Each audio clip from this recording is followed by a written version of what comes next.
My name is Han Minjae, and before my life became a secret citywide group project run entirely by me, I was the kind of guy who could lose an argument to an automatic door. I was 22, broke, late on rent, late on assignments, and somehow early to every disaster. My greatest skill was making instant noodles taste like regret. I lived in a rooftop room so small that when I opened the fridge, I had to sit on the bed. My landlord had started texting me rent reminders using increasingly creative emojis. I was pretty sure the skull emoji meant negotiations had ended. Then one Monday morning, I woke up to a glowing blue window floating over my face. It said I could create one permanent clone every morning. That was it. No tutorial, no warning, no mysterious old man, no goddess with suspiciously good hair. Just one sentence and a button that said create. Naturally, I pressed it before brushing my teeth. There was a flash beside my bed, and suddenly another me was standing there in yesterday's t-shirt, staring at me with the exact expression I used whenever my bank balance loaded. For 5 full seconds, neither of us spoke. Then he pointed at me and said I looked worse from the outside. That was the moment I realized having a clone was going to be less like gaining a loyal servant and more like becoming roommates with my own worst habits. I called him Minjae 1 because I had not yet discovered the terrifying administrative burden of naming hundreds of myself. The first thing we did was test whether he was real. I slapped him. He slapped me back harder. I told him to do push-ups. He asked why I was not doing them. I ordered him to clean the room. He sat down and reminded me that he had all my memories, including the memory of me promising myself I would clean the room yesterday, and then watching 7 episodes of a cooking anime instead. So much for obedience. Still, 2 Minjaes were better than 1. We split my delivery job.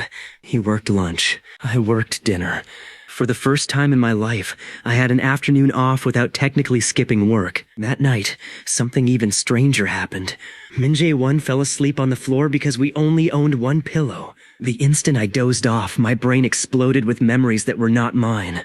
I suddenly remembered delivering 12 chicken orders, almost crashing a scooter into a mascot shaped like a dumpling, hearing a customer complain that pickles were too emotionally cold, and finding a 1,001 coin under a bench. At the same time, he woke up knowing everything I had done that afternoon, including the fact that I spent 40 minutes watching videos about how rich people fold sleeves. That was when we understood the second rule. Whenever we slept, our memories synchronized. I did not just have another body. I had another day. The next morning, the blue window returned. Create 1 additional permanent clone. I pressed it. Minjae 2 appeared beside the rice cooker. He looked at Minjae 1, looked at me, and asked which idiot had spent 40 minutes watching sleeve folding videos. Both of us pointed at me. By the end of the first week, there were 8 versions of me counting the original, and my rooftop room had become a human storage puzzle. We slept in shifts. 1 Minjae under the table, 1 in the bathtub. Even though there was no bathtub, just a shower corner with ambitions. 1 slept inside a wardrobe standing up and woke with a hanger around his neck like a businessman who had lost a fight with fashion. My landlord came upstairs after hearing footsteps. I opened the door alone. Behind me, 7 clones flattened themselves against walls, crawled under blankets, or climbed out the tiny bathroom window onto the roof. The landlord narrowed his eyes and asked why it sounded like I was hosting a dance academy. I told him I had taken up cardio. At that exact moment, Minjae 4 sneezed from inside the refrigerator because panic had destroyed his judgment. I coughed loudly and slammed the fridge door. That evening, we held our first official meeting. 8 identical guys sat in a circle around 1 cup of convenience store coffee because none of us wanted to pay for 7 more. We agreed on 3 things. First, nobody would call anyone master, boss, original, creator, father, or supreme Minjae because it felt weird. Second, we needed money immediately. Third, if this power really gave me 1 new clone every morning forever, then eventually we would have a problem bigger than rent. We would have a city full of my face. So I made a plan that was either genius or the opening scene of a documentary about a very stupid cult. We would stop acting like clones. Starting now, every new Minjae would become a different person. Not legally, because forging identities sounded like a fast route to prison, and prison definitely did not have room for several hundred identical idiots.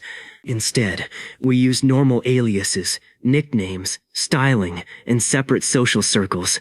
1 clone grew his hair long. Another shaved it short. One wore round glasses. One wore contacts. One started working out and became offensively proud of his shoulders after only 6 days. Another learned to make up from tutorials and got so good that the rest of us became slightly insecure. Minjae 6 dyed his hair silver. He looked amazing. That caused our first internal political crisis. Everyone wanted silver hair. We had to establish a hairstyle reservation board. By day 12, our biggest enemy was not discovery. It was bathroom scheduling. Then the clone network discovered education. I had always been an average university student, mostly because lectures happened during hours when my body believed consciousness was optional. But now I could send Minjae 3 to my economics lecture while I worked. Minjae 5 attended a free coding workshop. Minjae 7 went to a public business seminar. Minjae 8 sat in a library and read marketing books all day. That night we slept. The next morning, I woke up knowing basic Python, market segmentation, the difference between revenue and profit, and 17 extremely specific facts about penguins because Minjae 2 had ignored his assigned finance reading and watched a documentary. I was furious for about 10 seconds. Then I realized the penguin facts might be useful someday. With 12 versions of me, I could learn 12 things at once. With 50, I could learn 50. With 500, I could basically turn sleep into downloading the city. Suddenly being broke felt temporary. The real question was how temporary. Our first business started because Minjae 9 forgot his umbrella. He was working part-time at a cafe when rain hit the city so hard that every umbrella sold out within 20 minutes. People were trapped under awnings, taxis were impossible to get, and one office worker offered a teenager 30,000 won for a transparent umbrella that looked like it had survived 3 typhoons. That night, Minjae 9 shared the memory. By morning, we had a plan. 4 clones bought cheap rain ponchos from a warehouse district. 3 clones rented bicycles. 2 made a simple social media page. 1 stood near the subway station holding a handwritten sign that said Emergency Rain Rescue. We delivered ponchos, umbrellas, hot coffee, and even plastic shoe covers directly to stranded people. By sunset, we had made more profit than I usually earned in a week. By the next rainstorm, we had a name. One more delivery. The slogan was simple. When the city needs one more pair of hands, we have one. I laughed for 10 minutes when I came up with that. None of the customers knew the joke. That tiny delivery service became our first real money machine because it had an unfair advantage. Me. Or more accurately, us. We never needed complicated group chats. We never forgot instructions. We never had to explain a bad customer to the next shift. Every night, all knowledge merged. If one clone found a faster alley, every delivery clone knew it the next morning. If one clone learned which apartment had a broken elevator, nobody else made the mistake of carrying 20 liters of bottled water up 16 floors. Within a month, I had 32 versions of myself. The rooftop room was no longer possible, so we rented a cheap old study academy on the edge of town that had gone out of business. It had 6 classrooms, 2 bathrooms, a sad vending machine, and enough floor space for dozens of mattresses. The landlord asked what kind of group we were. Minjae 11 said we were a performance team. The landlord asked what we performed. Minjae 11 looked at 30 identical faces hidden behind a door and said synchronized living. Technically true. We called the building the Hive, even though everyone immediately complained that bees had queens and we had specifically banned weird hierarchy words. So we renamed it House 1. Then Minjae 14 suggested Casa Minjae. He was voted down 28-1. By day 40, our network had started spreading through the city. One clone worked in a gym and learned which rich executives came early in the morning. Another worked at a bakery and learned foot traffic patterns. One interned at a small advertising firm. One became a teaching assistant. One did event setup. One worked nights at a karaoke bar and came home with memories that should have stayed private forever. Because every clone shared everything after sleep, there were no true secrets between us. This created some problems. For example, Minjae 26 got rejected by a girl from his class. The next morning, 39 people woke up with the emotional memory of being rejected by the same girl. Breakfast was devastating. 39 identical men silently ate cereal while all feeling secondhand heartbreak. Then Minjae 31 pointed out that technically only one of us had been rejected, which made 26 angry, and somehow the entire room ended up arguing about whether shared romantic embarrassment should count as communal trauma. We created another rule: no dramatic confessions on weekdays. Then came the first time our secret almost collapsed. A customer at One More Delivery saw Minjae 12 drop off lunch at noon. That same customer went to a gym after work and saw Minjae 18 at the front desk. They looked different enough that most people would not care. Unfortunately, this customer was a bored dental hygienist named Park Sora, with the observation skills of a detective in the free time of a person who had recently deleted every dating app. She stared at Minjae 18 and said he looked exactly like a delivery guy she met earlier. 18 panicked. He said he had one of those faces. Sora said no. He had that face. Then she showed him a photo she had taken of her lunch because apparently the delivery receipt had been visible in the background.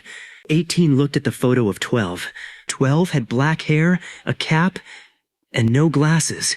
18 had brown hair, glasses, and fake freckles. But yes, same face. 18 did the only thing his frightened brain could produce.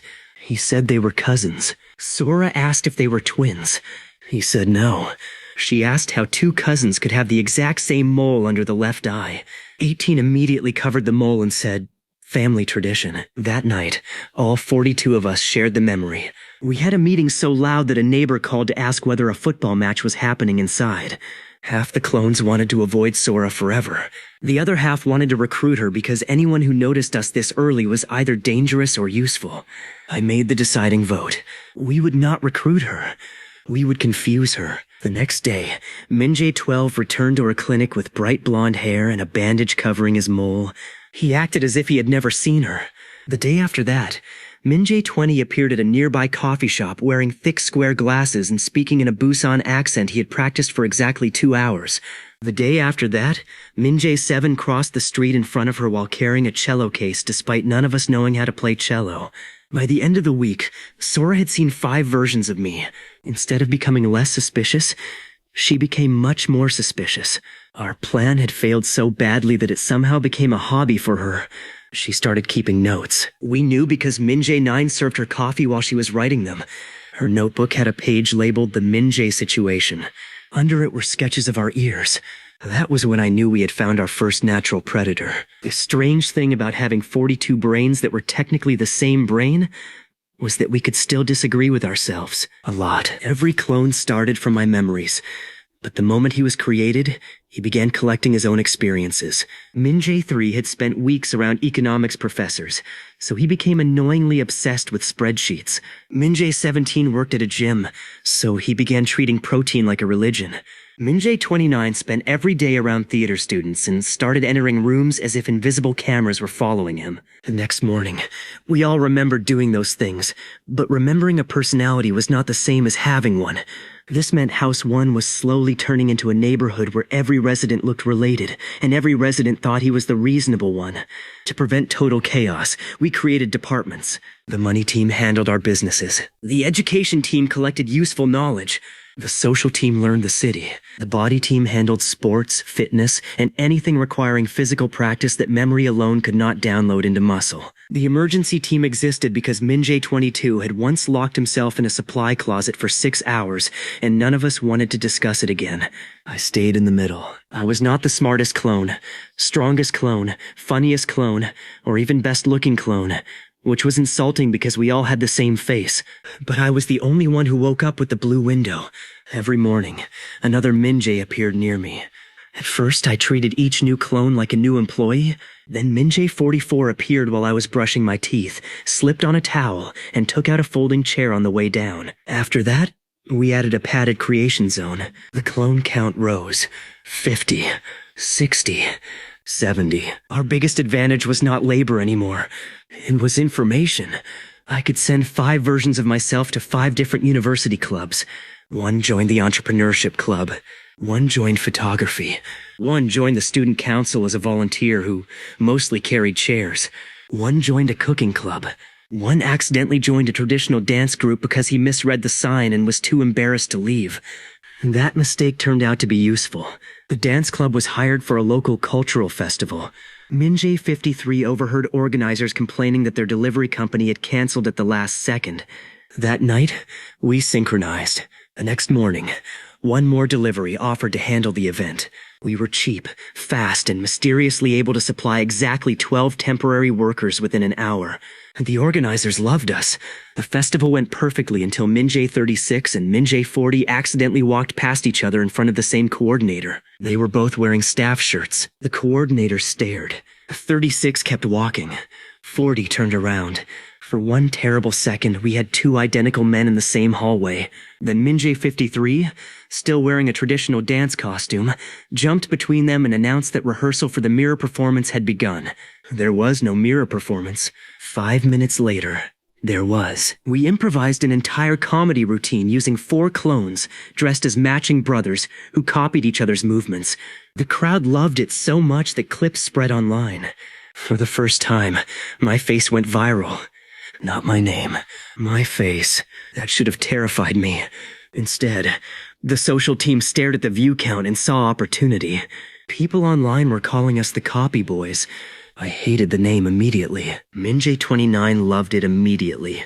He created an account before the rest of us could stop him. The account posted short videos of 2 or 3 disguised clones doing impossible-looking coordination tricks. One clone would toss a wallet off a balcony. Another would catch it on the street. And a third would appear inside a convenience store holding the same wallet. We used cuts and different clothes, so viewers assumed we were using editing, twins, or actors. Nobody guessed the actual answer because the actual answer was stupid. The Copy Boys gained 50,000 followers in 3 weeks. That changed our plan. Originally, I wanted money. Now I wanted something far more dangerous. Free restaurant reservations. I had never been popular in my life. Suddenly, cafes were messaging our account asking us to visit. Clothing stores offered discounts. An escape room invited us to try their new challenge for free. We sent 6 clones and escaped in 11 minutes because one had already worked there as a maintenance assistant and remembered the layout. We were politely asked never to return. Around day 90, I realized we could build my public image without anyone knowing I controlled the entire machine.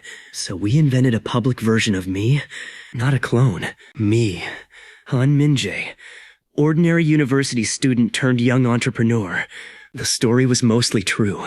I had started One More Delivery. I did work hard. I did sleep very little. The only missing detail was that my definition of I had become legally confusing. The social team began placing me in the right rooms. One clone working at a cafe would hear about a startup meetup and pass the information through sleep. Another clone volunteering at an event would arrange for One More Delivery to sponsor bottled water. I would show up as myself, shake hands, make jokes, and somehow already know what everyone cared about because another version of me had met them days earlier. People thought I had incredible social instincts. I had surveillance performed by my own face. At a networking dinner, a restaurant owner named Director Ma mentioned that he was struggling to attract university students on weekdays. I already knew. Minjay 62 washed dishes in his kitchen twice a week. I suggested a late-night menu, student discount, and short-form challenge where customers tried to stack spicy rice cakes using chopsticks. Director Ma stared at me as if I were a genius. The challenge went viral locally. His weekday sales jumped. He introduced me to 2 other business owners. Those owners introduced me to more. Within months, people started saying I had a strange talent for knowing exactly what businesses needed. Of course I did. I had secretly worked in half of them. Then Sora came back. I had almost forgotten about the dental hygienist with the ear sketches. That was my mistake. One afternoon, I was sitting in a trendy cafe pretending to casually read a business magazine for a photo the Copy Boys account was definitely not taking from across the room when Sora sat opposite me. She placed her notebook on the table. It was thicker now. Much thicker. She told me she had seen 11 men with my face. I nearly inhaled a coffee bean. She had names, workplaces, outfits, photos, and a hand-drawn map connecting locations. At the center, she had written one question. Why are there so many of you? I had prepared for this moment.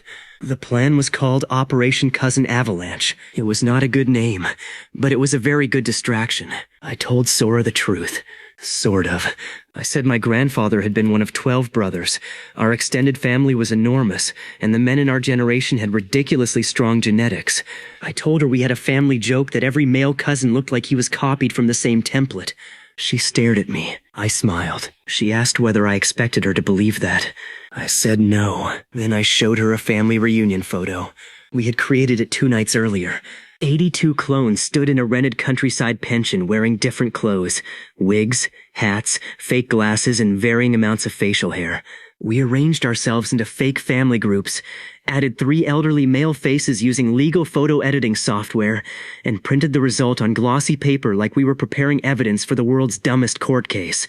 Sora stared at the photo for almost a minute. Her expression changed from suspicion to confusion to anger and somehow back to suspicion. She pointed at one clone near the back and said she had seen him selling fish cakes downtown. I said Cousin Junho loved fish cakes. She pointed at another and said he was a gym trainer. I said Cousin Sango loved squats.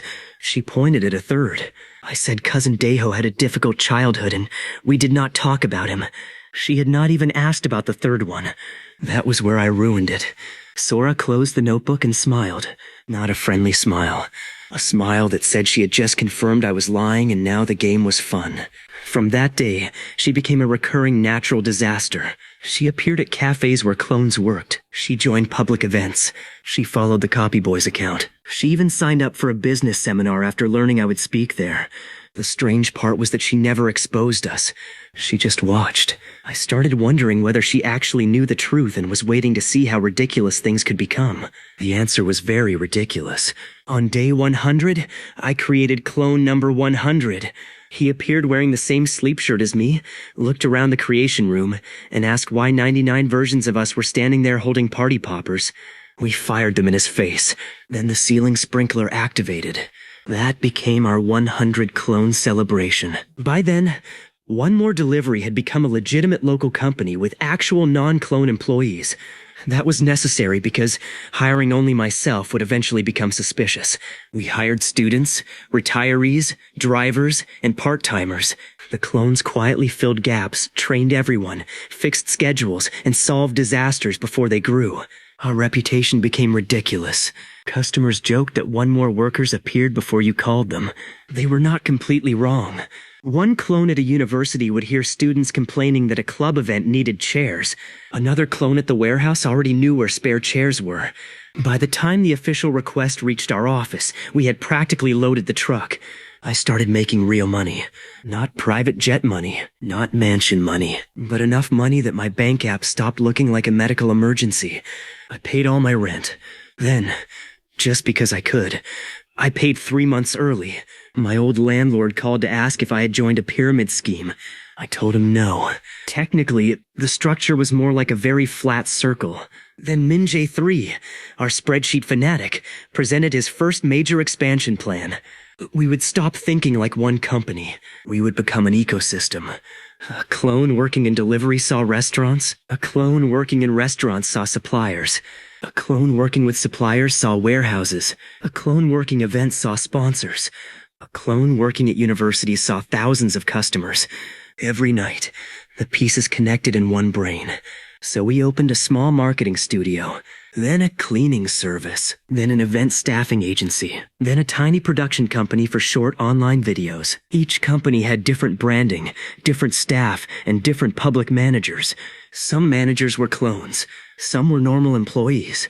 I owned pieces quietly through ordinary legal structures and partnerships arranged with actual accountants who were very good at their jobs and very confused about why I always seemed to understand all the details before meetings. The companies began hiring each other. The marketing studio promoted the restaurants our delivery company served.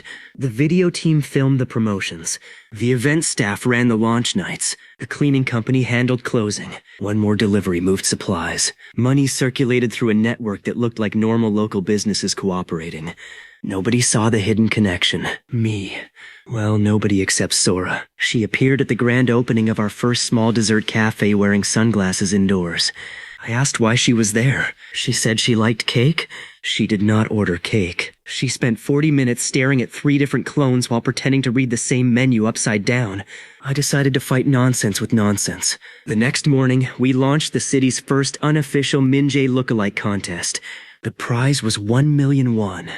I promoted it through the Copy Boys account. The internet loved it. Hundreds of normal men sent photos trying to resemble me using hair, makeup, glasses, and filters. On the final day, 30 actual clones entered alongside 20 genuine contestants.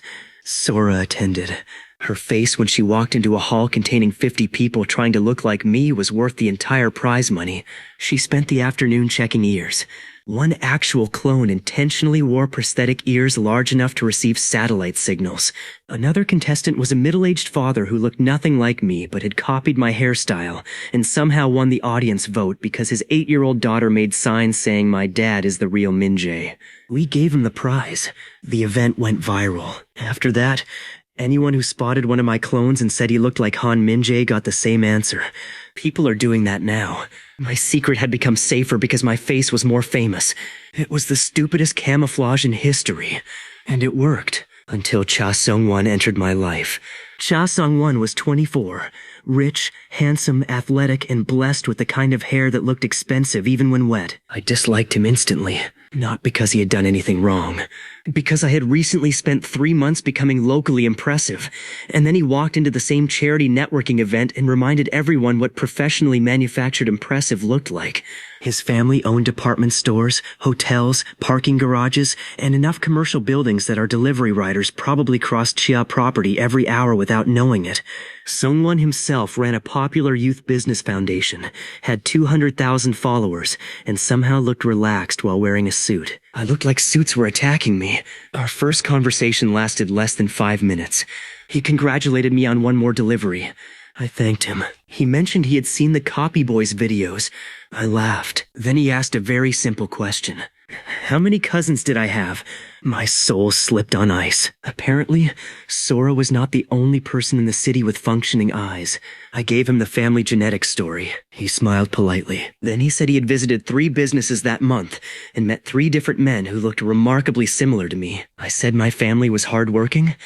He asked if all of us had the same tiny scar on the right thumb. I put my hand in my pocket. That scar came from cutting a melon badly when I was 15. Every clone was created from my current body, so every clone had it. This was a problem. Sungwon did not accuse me of anything. He just smiled again and walked away. That was worse. The second he left, I found a bathroom stall and messaged the network one sentence. Gloves are fashionable now. That night, House 1 held an emergency meeting. By then, there were 119 clones, so a full meeting looked less like a team discussion and more like a convention for one extremely specific face.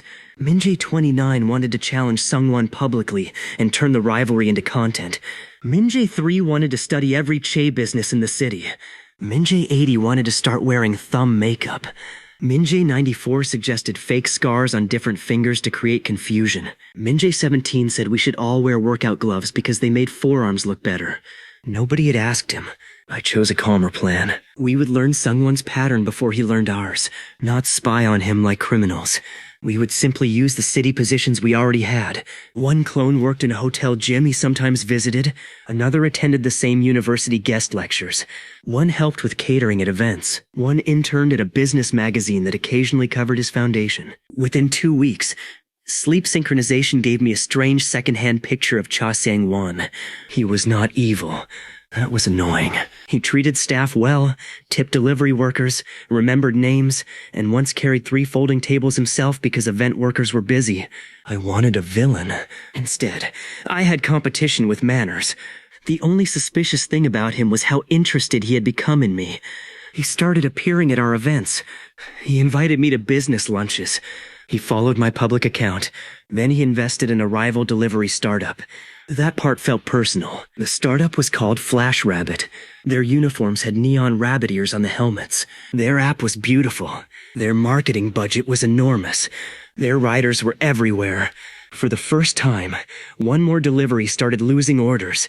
The clones reacted as if someone had insulted our mother, which was confusing because we shared the same mother. I refused to panic. Flash Rabbit had money. We had 131 synchronized local experiences every night.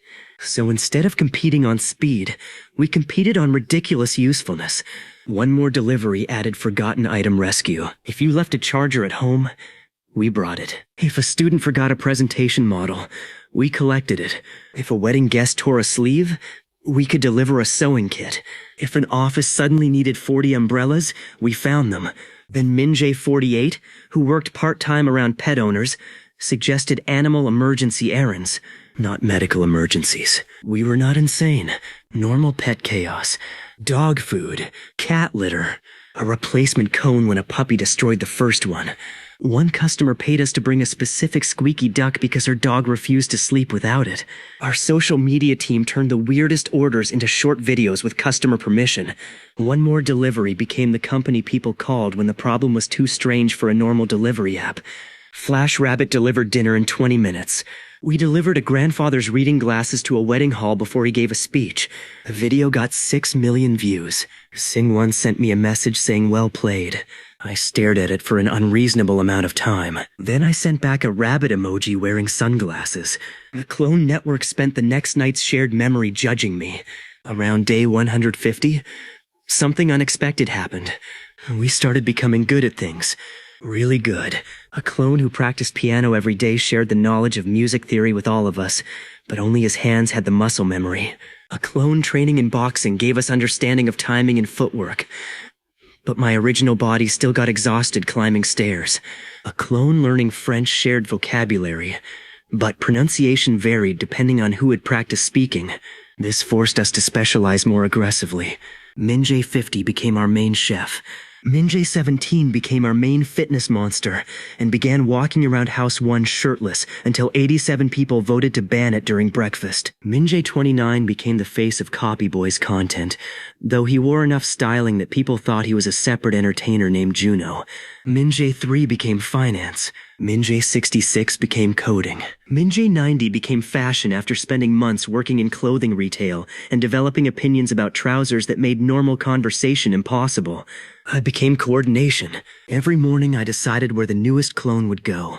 I stopped seeing a person appear and started seeing a new square on a giant invisible game board. Clone 152 went to learn coffee roasting. 153 trained as an electrician's assistant. 154 joined a public speaking club. 155 became a bicycle mechanic. 156 took a temporary job at an aquarium gift shop because I had run out of serious ideas that morning. That one turned out to matter. The aquarium was planning a large anniversary event, but their celebrity host canceled 3 days before opening. Clone 156 heard the staff panic. That night, we synchronized. By breakfast, Minjae 29 had a plan so stupid that nobody could stop smiling. The Copy Boys would host. We built the entire event around duplicates, matching fish, mirror tanks, twin costume contests, copycat dance challenges. We even created a mascot named Tuna. A tuna with 2 heads drawn in a cute style that should not have worked but somehow did. The aquarium loved it. The event sold out. On opening day, I appeared as Han Minjae to give a short sponsor speech, while 3 clones performed as copy boys in wigs and stage makeup. This was risky. It was also hilarious. I stood on stage talking about entrepreneurship while another version of me 20 meters away wore a giant fish hat and danced to a remix of bubble sounds. Nobody connected us because nobody wanted reality to be that stupid. Then Sungwon arrived. He had been invited by the aquarium's board. Of course he had. He watched my speech. Then he watched the copy boys. Then he looked back at me. I watched his eyes narrow. At that exact moment, Clone 112, who was dressed as a staff photographer, walked behind him. Same face. Sungwon turned. 112 ducked behind a fake coral display. Sungwon followed. The chase that happened next was invisible to almost everyone else. I remained on stage smiling while, through no live mental connection whatsoever, I desperately hoped my clone did not get caught. Remember, we only shared memories when we slept. During the day, we were independent idiots. 112 sprinted through the aquarium's service hallway, changed hats with Clone 74, who happened to be moving equipment, then crawled through a staff entrance into the penguin zone. There, he discovered a major weakness in our network. Penguins do not care about secret identities. One bird stole his lanyard. He chased it. Sungwon entered the viewing area just in time to see a man who looked exactly like me arguing with a penguin. 112 made a decision. He pointed at the bird and announced to nobody that the suspect had his identification. Then he walked away calmly. Sungwon stood there in silence. The penguin still had the lanyard. That night, I received the entire memory and laughed so hard I fell off a mattress. The penguin facts from our first week had finally become useful emotionally. Sangwon did not confront me the next day. Instead, he did something more dangerous. He proposed a challenge. His foundation was hosting a citywide youth entrepreneur competition. Small businesses would compete over 3 months through public events, customer ratings, revenue growth, creative projects, and charity activities. The winning founder would receive a large investment package and massive media attention. Flash Rabbit entered. Then Singwon personally invited one more delivery. The message was obvious. He wanted to put me under a spotlight. If I refused, I looked scared. If I accepted, every move we made would be watched. I accepted before the Clone Council finished arguing, because by then I had realized something. I did not only want to hide anymore. I wanted to win in front of him. That was the beginning of what House 1 later called the 90-Day Stupid War. The first challenge was simple. Create the most memorable public pop-up event with a limited budget. Flash Rabbit rented a beautiful riverside space, hired dancers, brought food trucks, and gave away merchandise. We rented a parking lot behind a laundromat, not because it was strategic, because Minjae 141 knew the owner and got it almost free. Our theme was Emergency Festival. Every booth solved a tiny, annoying problem. Free phone charging, 5-minute bicycle tune-ups, umbrella repairs, button sewing, gift wrapping, shoe cleaning, resume photo touch-ups, quick plant repotting, a station where elderly people could bring confusing phone settings and have patient volunteers fix them. We called the final booth Emotional Delivery. People wrote tiny encouraging notes that our riders delivered to friends nearby with snacks. The internet went crazy for it. A university student sent her exhausted roommate a chocolate milk and a note saying survive until Friday. A father sent his daughter at work a pastry with a message reminding her to stop skipping lunch. A man sent his future self a note, and we had to explain that we were a delivery company, not time travelers. Minjae66 quietly added scheduled delivery to the app 2 days later. We won the first challenge. Sangwon clapped for me from the front row. I could not tell whether he was impressed or collecting evidence. Probably both.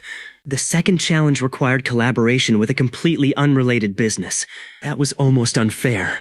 We secretly controlled several unrelated businesses, but using one would be too obvious. So we partnered with a struggling old photo studio owned by a 70-year-old man named Mr. Bay. Clone 90 had met him while shopping for fabric.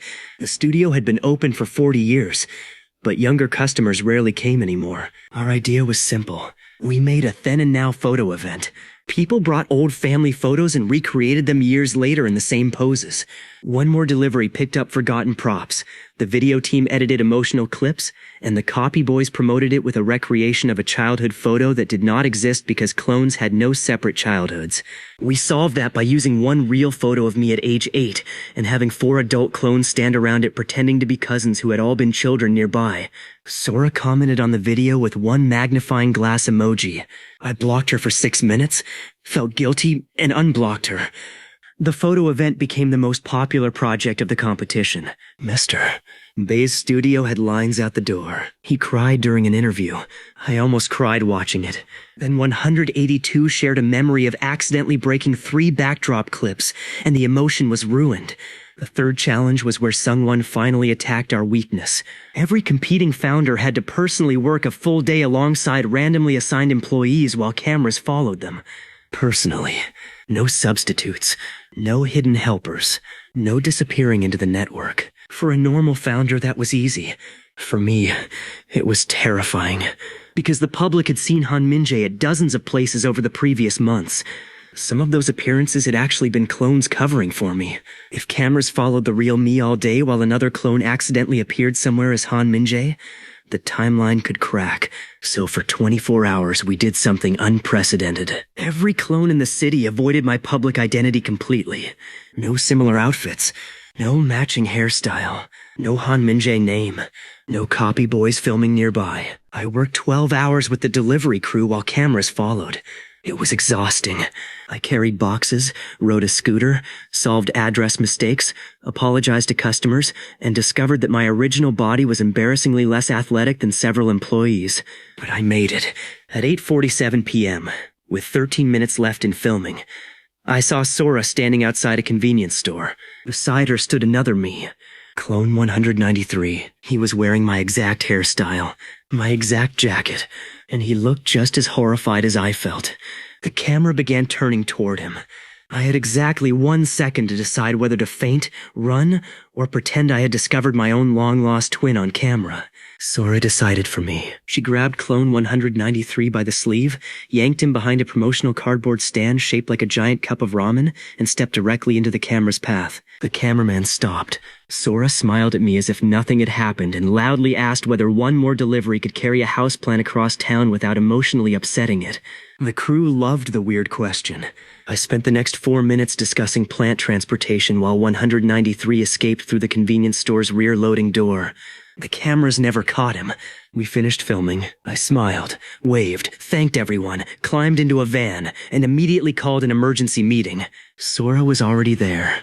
Not at House 1, at a noodle shop 2 blocks away, sitting across from Clone 193 with her notebook open. He had been caught by the only person in the city who could recognize us from the back of an ear. I arrived expecting disaster. Instead, Sora slid a page toward me. On it were 137 confirmed sightings, 32 likely duplicates, 14 uncertain matches, and a diagram of businesses connected through our network. She did not have the full truth, but she had enough pieces to build something terrifying. I tried the cousin story one final time. She tapped the page. I stopped. Then she pointed out something I had never noticed. Our aliases were bad. Not individually. Together. Too many of us had names with similar rhythms because we all shared my naming instincts. Too many chose birthdays with numbers I liked. Too many used the same obscure brand of mint toothpaste because clones kept buying what they remembered using. Too many held cups in the left hand while checking a phone with the right. Too many rubbed the side of the thumb when nervous. Sora had not solved our secret because the power was obvious. She had solved it because I was repetitive. That hurt more. I asked what she wanted. She said she wanted in, not ownership, not money, not blackmail. She wanted to know what was happening because watching us improvise explanations for months had become the most entertaining thing in her life. I did not trust her. 193 did. The problem was that he was also me. So technically I both trusted and did not trust her at the same time. We compromised. I told Sora there were more of us than she thought, that we shared information in a way she would not believe, and that none of us were dangerous. She asked how many. I said almost 200. For the first time since meeting her, Park Sora became completely silent. Then she laughed so hard she had to put her head on the table. That reaction convinced me more than any promise could have. A person planning to expose us probably would not respond by nearly choking on noodles. I brought her to House 1 that night. We made the clones hide first because I wanted a controlled reveal. Sora entered the main classroom and saw 10 of us. She nodded slowly. Then the divider opened. 30 more walked in. Her mouth opened. Then another door opened. 50 more. Then the upstairs clones came down. Then the gym team returned from training. Then a delivery shift arrived still wearing helmets. By the time 194 versions of my face were standing around her, Sora looked like her brain had left for lunch. Ninja17 offered her a protein shake. She refused without looking at him. I explained the morning creation rule and sleep memory synchronization. She listened carefully.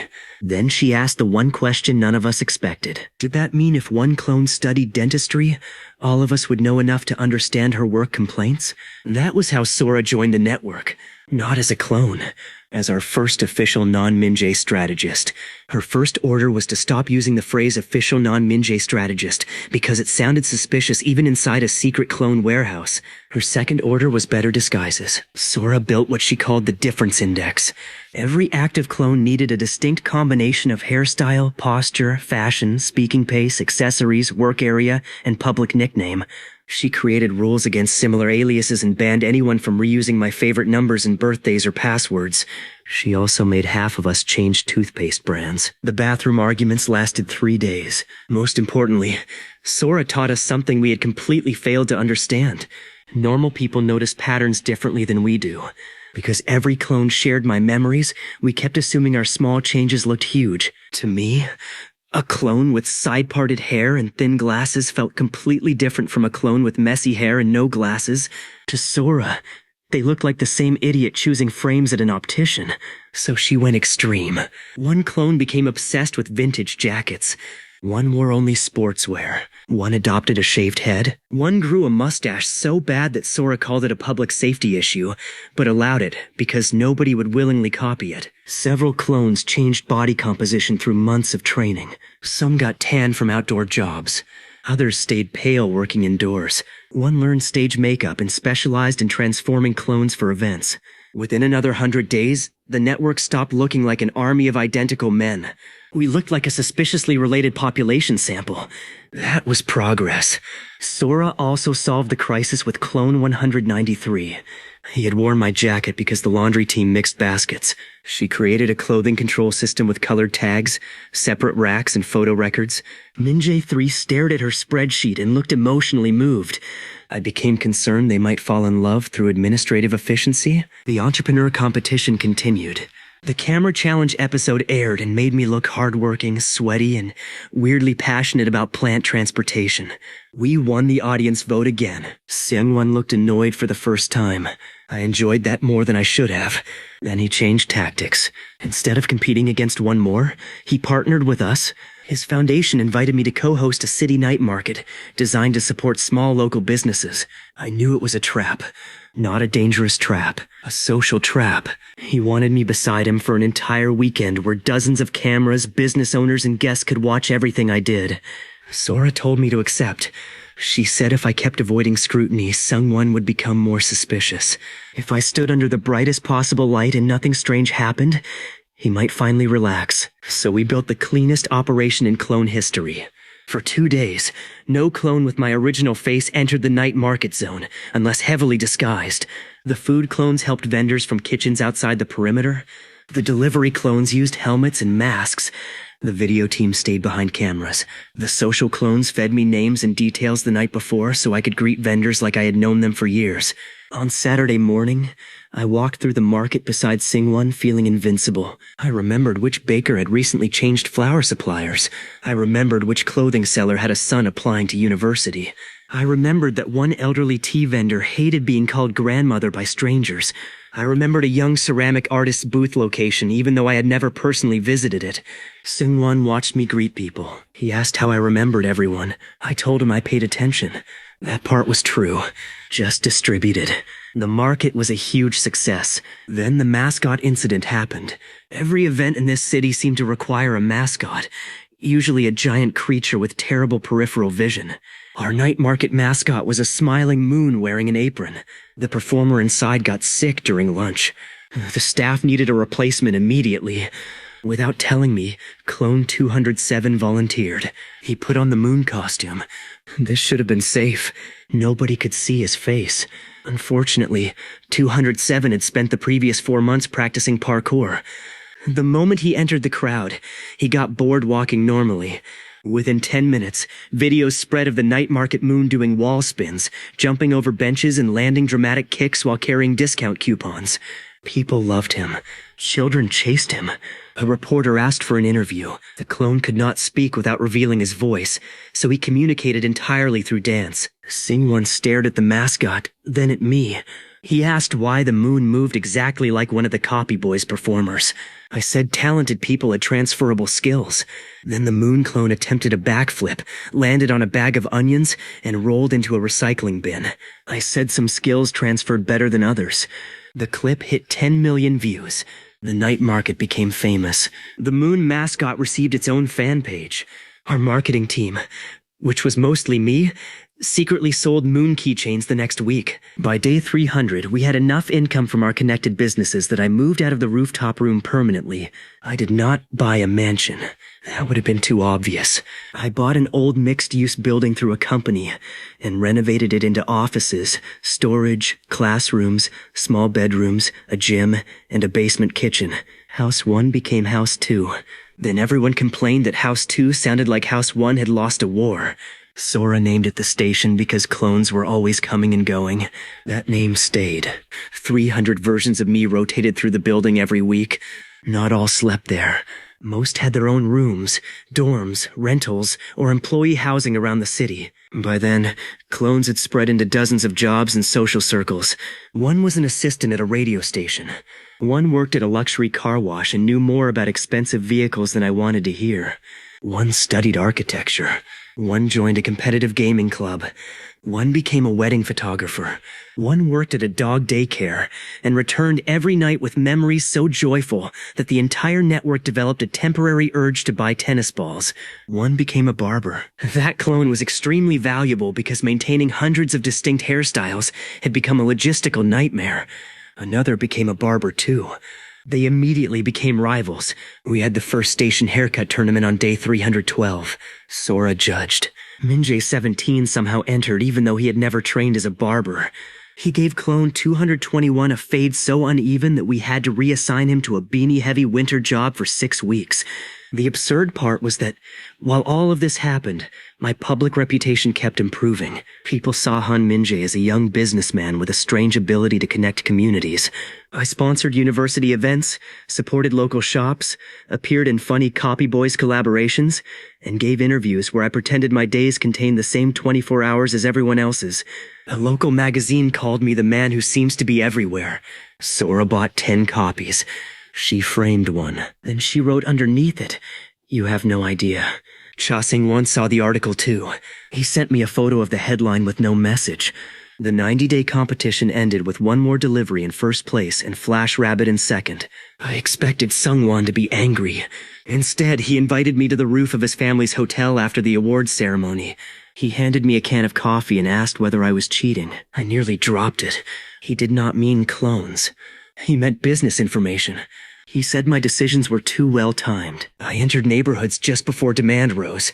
I partnered with businesses just before they became trendy. I knew about events before they were widely promoted. I seemed to understand employee problems inside companies where I had never worked. From his perspective, I either had incredible instincts or a network of informants. He was finally close to the truth. Just not the weird part. I told him I had a network. Again, technically true. He asked how large. I looked over the city lights. At that moment, somewhere below us, more than 300 versions of me were finishing shifts, attending classes, serving drinks, fixing bicycles, designing ads, cleaning offices, practicing instruments, and probably arguing over toothpaste. I told him larger than he thought. Singwon smiled. Then he said he wanted to beat it. That was when our rivalry stopped being about delivery apps. He began building a network of his own, a normal one, which was much more impressive, honestly. Sungwon's answer to my invisible army was something he called the Bridge Network. It connected student clubs, startup founders, local shop owners, creators, freelancers, volunteers, and investors through monthly events and a private online community. It was smart. It was useful. It grew quickly. And unlike my system, nobody had to hide inside a bathroom when two members looked the same. For the first time, I became jealous of normal organization. The Bridge Network started doing many of the things we did. If a cafe needed a designer, Bridge found one. If a student startup needed event space, Bridge connected them to a hotel. If a charity needed volunteers, Bridge could mobilize hundreds. Scene 1 was basically building my superpower using networking skills and free snacks. So naturally, I joined. Not secretly, publicly. Han Minjae became one of Bridge's most active founders. Then, less publicly, 14 clones joined different Bridge groups under their separate identities. Sora called this cheating. I called it market research. She called it cheating with stationery. The funniest part was that the clones genuinely contributed. One helped people with coding. One organized sports meetups. One connected photographers to restaurants. One fixed broken bicycles during a community event. Bridge members liked them. Singwon had unknowingly invited my network into his network. The city was becoming two giant webs tangled together, and I was several spiders. Then we hit day 337, and my power gave us a new problem: memory congestion. Until then, synchronization felt instant. Sleep, dream strangely, wake up remembering everyone's day. But with hundreds of clones, the amount of information became absurd. One night, I slept for 7 hours and experienced, in no sensible order, a finance lecture, 4 delivery shifts, a breakup happening at the next cafe table, a dog named Potato learning to roll over, an accountant explaining tax depreciation, a boxing sparring session, a wedding toast, 6 hours of code debugging, a customer yelling about soup, and one clone watching an entire historical drama because he was sick. I woke up and tried to put toothpaste on a rice cake. Across the station, hundreds of clones were having similar problems. Minjay 90 walked into the gym wearing dress shoes and only realized after attempting a squat. Minjay 156 greeted an aquarium manager like a bride's father because wedding memories and work memories had crossed. One clone spent 10 minutes looking for a dog he had never personally met. Clone 280 woke up angry at a man named Mr. Choi. But none of us could remember which of our lives Mr. Choi belonged to. We found 4 Mr. Chois, all innocent. Sora watched the chaos and said our brains needed folders. That sounded impossible. Then Minjay 66, our coding specialist, suggested using structured memory tags. We laughed at him. He was serious. Before sleeping, every clone spent 5 minutes reviewing his day and mentally assigning simple categories. Work, study, social, money, skills, personal, nonsense. The nonsense category became important immediately. Then each clone wrote 3 key facts from the day into our secure local system. Not because digital notes were faster than magical memory, but because writing forced the brain to organize what mattered. It worked. Not magically at first, but after a few weeks, our shared mind adapted. Memories arrived with stronger context. I could tell whose experience was whose more easily. It felt like learning to navigate a library, where every book had my face on the cover. We also introduced something called the morning anchor. Every clone woke up and said his own assigned identity, job, location, and top priority out loud before checking the network. It looked ridiculous. 300 men waking across the city and whispering reminders like I am Junho. I sell coffee, do not answer to Minjay in public, but it prevented mistakes. Mostly. Clone 312 once forgot his anchor, answered when somebody yelled Han Minjay at a subway station, and turned around at the same time as 2 other disguised clones. The stranger had actually been calling his friend. All 3 of us kept walking in different directions like malfunctioning background characters. As the system stabilized, we expanded again. I had money now, but I was nowhere near richest man in the city territory. Singwon's family could probably buy all our companies using money they found between sofa cushions. So Minjay 3 proposed a new rule. Every 10 new clones had to include at least 1 long-term value specialist. Not a quick part-time worker. Someone who spent months becoming deeply useful. We sent clones into accounting, design, logistics, commercial cooking, software, real estate support, construction management, video production, language study, sales, hospitality, repair work, data analysis, event planning, and education. We did not need every clone to become a genius. We needed enough specialists that the rest of us could borrow their understanding through memory. The results became unfair. Imagine walking into a restaurant meeting where the same hidden brain understands kitchen workflow from one life, delivery patterns from another, social marketing from another, lease costs from another, customer complaints from another, and interior design from another. I could sit down, listen for 10 minutes, and see 10 problems at once. People started inviting me to advise small businesses. I never charged at first. That was strategic. I helped a failing sandwich shop simplify its menu because Clone 50 understood cooking and Clone 118 knew the neighborhood lunch rush. I helped a dance studio fill empty daytime hours with beginner fitness classes because Clone 53 knew performance communities and 17 new gyms. I helped an old stationery store create custom exam survival kits for university students because several student clones knew exactly what sold during finals. Most ideas worked. Some failed spectacularly. We convinced a cafe to try a silent morning hour for people who wanted peaceful coffee. It accidentally attracted a group of competitive mime performers. Sales rose, but nobody understood why. We tried a premium umbrella subscription. The first month had no rain. We tried a late-night healthy snack cart outside gyms. Minjay 17 ate so much sample inventory that the financial report had a line called internal banana loss. Still, success beat failure often enough that my reputation became strange. Business owners started calling me Lucky Minjay online. People made jokes that if Han Min-jae visited your store, rent would somehow pay itself. I leaned into it. The Copy Boys production team started a short series where I visited random small shops and helped them solve silly problems in one day. One episode involved a bookstore whose basement had great space but no customers. We turned it into a 5-hour mystery game where customers found clues hidden in books. Clone 184 wrote the puzzles. Clone 201 designed props. Clone 90 handled costumes. Clone 29 filmed. I appeared on camera pretending to discover each stage for the first time. I was a terrible actor. The comments loved that too. The series became popular enough that strangers recognized me on the street. This created a new problem. They also recognized clones. Sora's difference index helped, but my base face was now famous. A clone could change hair, glasses, and style, yet someone would still stare and say he looked like Han Min-jae.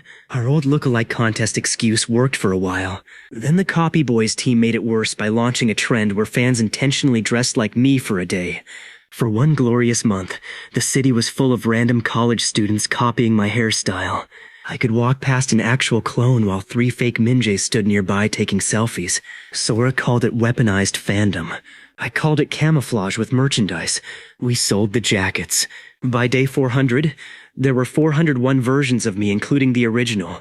That morning, Clone 400 appeared, took one look around the creation room, and asked what job he was getting. I told him cybersecurity training. He asked if he could have breakfast first. That clone eventually became important. Not because of cybersecurity, because 4 days later, Clone 404 arrived. We called him 404 as a joke. Minjae66 thought it was hilarious for reasons the chef team did not understand. 404 was assigned to night shift operations at one of our small warehouses. He adjusted well, learned quickly, and seemed normal. Then he stopped sleeping. Not completely. He slept less and less. At first, we assumed he was drinking too much coffee. Then he missed synchronization 2 nights in a row. When a clone does not sleep, his memories do not enter the shared pool, and he does not receive ours. That meant every hour awake made him more independent, more out of date, and more interesting. 404 liked it. He said the shared memory was useful, but after 400 people, it also made his mind noisy. Staying awake made him feel like one person for the first time. That sentence disturbed the entire network, because every clone understood exactly what he meant. We were individuals during the day, but every night our boundaries blurred. We woke up knowing each other's embarrassments, victories, grudges, jokes, and tiny habits. 404 wanted silence. I could not order him to sleep. He was me. If somebody tried ordering me to sleep, I would probably stay awake out of spite. So we made a deal. He could skip synchronization for up to 3 days at a time, as long as he checked in and did not endanger the secret. Sora hated the plan. She said we had just created an unsynchronized copy of the most complicated secret in the city. I said he was still me. She said that was exactly what worried her.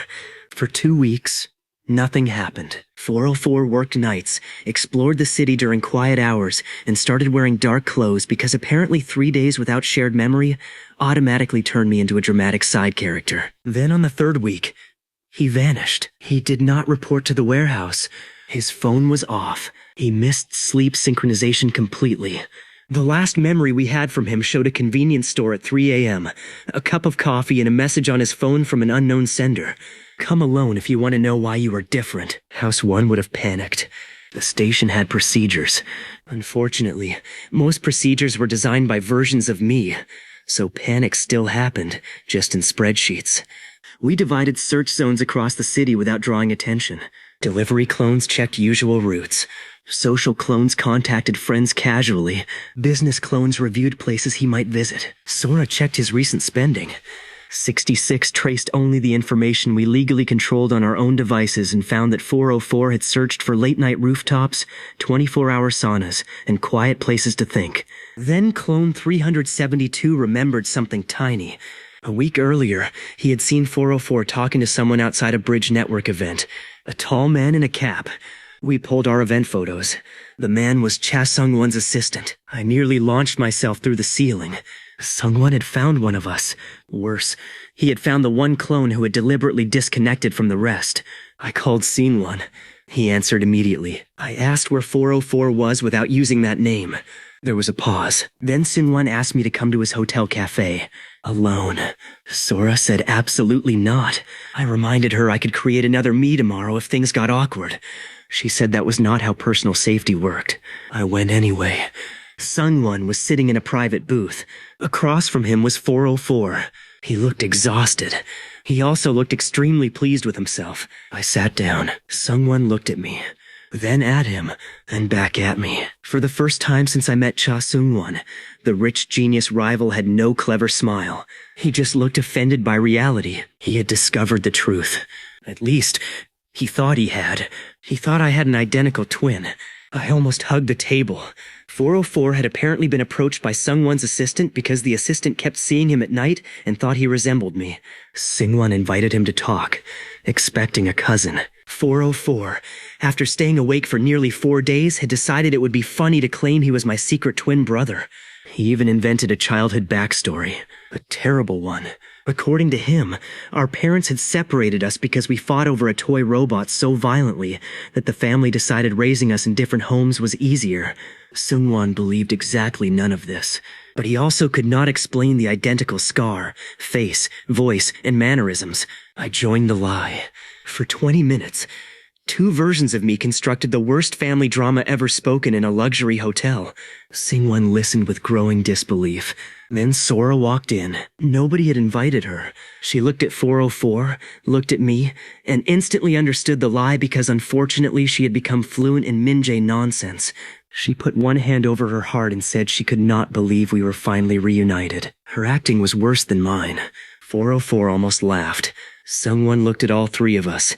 Then he stood up and left. No accusation, no speech. He just left his coffee untouched and walked away like a man who needed to reevaluate every decision that had brought him into that room. We had survived. Barely. 404 slept for 14 hours that night. The moment synchronization hit, every clone received his entire unsynchronized 4-day experience at once. 400 versions of me woke up remembering the secret twin lie simultaneously. The station became so loud that Sora had to threaten us with a fire extinguisher. Then we received something else from 404's memories. During his conversations, Sungwon had mentioned a detail none of us had known. He had been tracking my lookalikes for months. He had photos, a lot of them. Not hundreds, but enough. And he was planning something called Project Mirror. We had no idea what it was.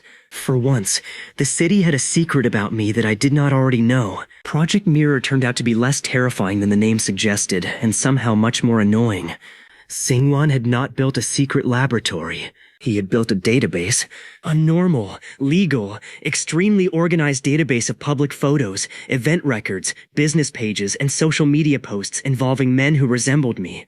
We learned this because Clone 244 worked with a designer who got hired to make the presentation graphics. The next time I slept, I saw Sungwon's slides through borrowed memory. He had identified 27 distinct Minjae-like men. 23 were actual clones. 4 were innocent people. One innocent man looked so much like me that the network spent an entire breakfast arguing about whether I had somehow created him accidentally. Sora found his public profile. He was 31, married, sold insurance, and had baby photos proving he existed long before my power appeared. Minjae 29 immediately wanted to recruit him for the Copy Boys.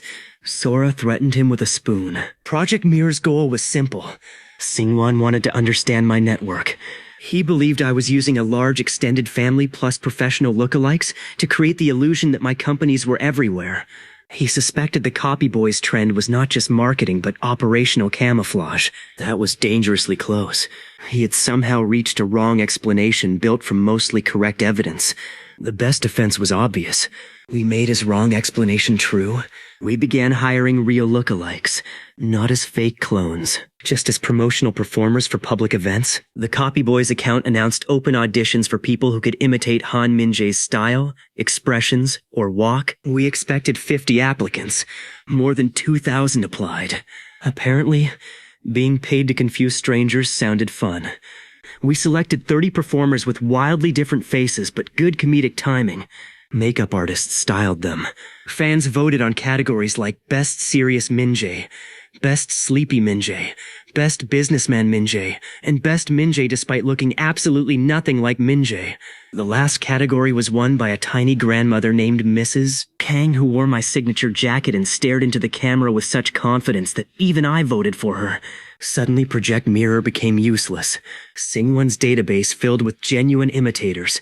At public events, actual clones mixed with actors mixed with fans dressed like me. One weekend, Sungwon's assistant followed an actual clone for 20 minutes only to discover he was going to a Copy Boys rehearsal with 6 normal performers. Another time, Sungwon confronted a man at a food festival because he had my scar. The man showed him the scar was drawn with eyeliner for a fan challenge. We had polluted the evidence. Sora called it information confetti. I called it beautiful. Sungwon called me at midnight and asked whether I was doing this specifically to bother him. I told him I had no idea what he meant. He hung up. Our rivalry had matured into something healthy and adult, by which I mean we were spending business resources on elaborate practical jokes. Sungwon opened a temporary bridge network lounge across the street from one of my cafes. I responded by offering Bridge members a discount at the cafe. He started a mentorship podcast. I appeared as the first guest and gave him his highest viewed episode. He sponsored a university sports day. We sponsored the water stations and printed tiny rabbits wearing sunglasses on the cups. He sent me a gift basket containing only carrots. I respected that one. Meanwhile, the clone population reached 500. At 500, we ran into a problem I should have predicted from day 2. Housing. The station could not handle everyone. Rentals across the city worked, but coordinating deposits, roommates, commuting, and cover stories had become a full-time operation. So we bought another old building through one of our companies, renovated it into compact studio apartments, and publicly operated it as affordable housing for workers and students. Most residents were normal tenants. A few floors quietly contained clusters of clones. This worked beautifully until Clone 468 came home exhausted, opened the wrong apartment, saw 2 normal tenants eating dinner, and casually started taking off his shoes because he remembered living in an identical layout 2 floors above. The tenant screamed. He screamed. Then he apologized, backed out, and spent the next month taking the stairs because he was too embarrassed to share the elevator. Our property team added color-coded doors. The bigger problem came from inside the network. Clone 500 appeared on a Friday morning. We threw another celebration. No sprinklers this time. We had learned. That evening, Clone 220 stood on a cafeteria table and announced that the clones deserved personal budgets. Everyone went quiet. Technically, all our money was mine. Also technically, everyone demanding money was mine. The argument became philosophical in under 3 minutes. If Clone 190 earned a salary at a job, was that his money or our money? If Clone 50 wanted to buy an expensive chef knife, was that a business expense, personal expense, or knife-related spiritual journey? If Clone 17 bought 6 tubs of protein powder, could the rest of us veto it because we all remembered the purchase but did not all get the muscles? That last question nearly caused violence. We had always pooled most income because the network's goal was collective growth. But after hundreds of days, clones had developed their own hobbies and preferences. One loved photography. One collected old records. One had become obsessed with tiny model buildings. One kept buying novelty socks. 404 spent suspicious amounts of money on premium coffee during insomnia weeks. They wanted freedom to spend without asking a committee made entirely of their own face. Sora looked at me and said congratulations. I had invented taxes. We created a clone compensation system.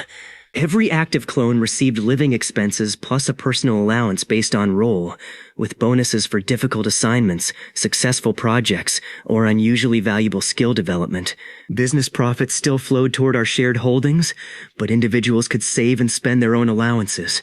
This instantly created capitalism inside myself.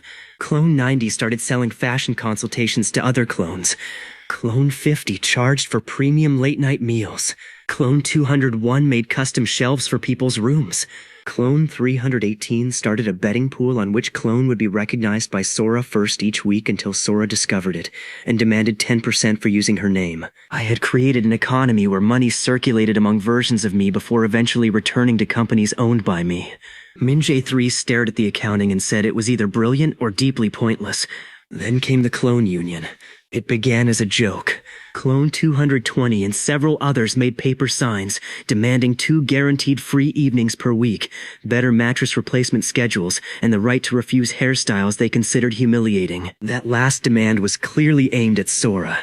She had recently assigned Clone 330 a bowl cut because his cover identity required looking like a harmless tutoring assistant. 330 claimed no economic objective justified the emotional damage. Within an hour, 80 clones had joined the fake strike. They marched around the station chanting at normal volume because all caps chanting felt excessive even in person. I stood on a chair and reminded them that I also wanted free evenings. They said I was management. I said I was literally them. They booed me. Sora laughed so hard she had to leave the room. The joke became useful. We realized burnout was real. Even magical clones could get tired, bored, or frustrated.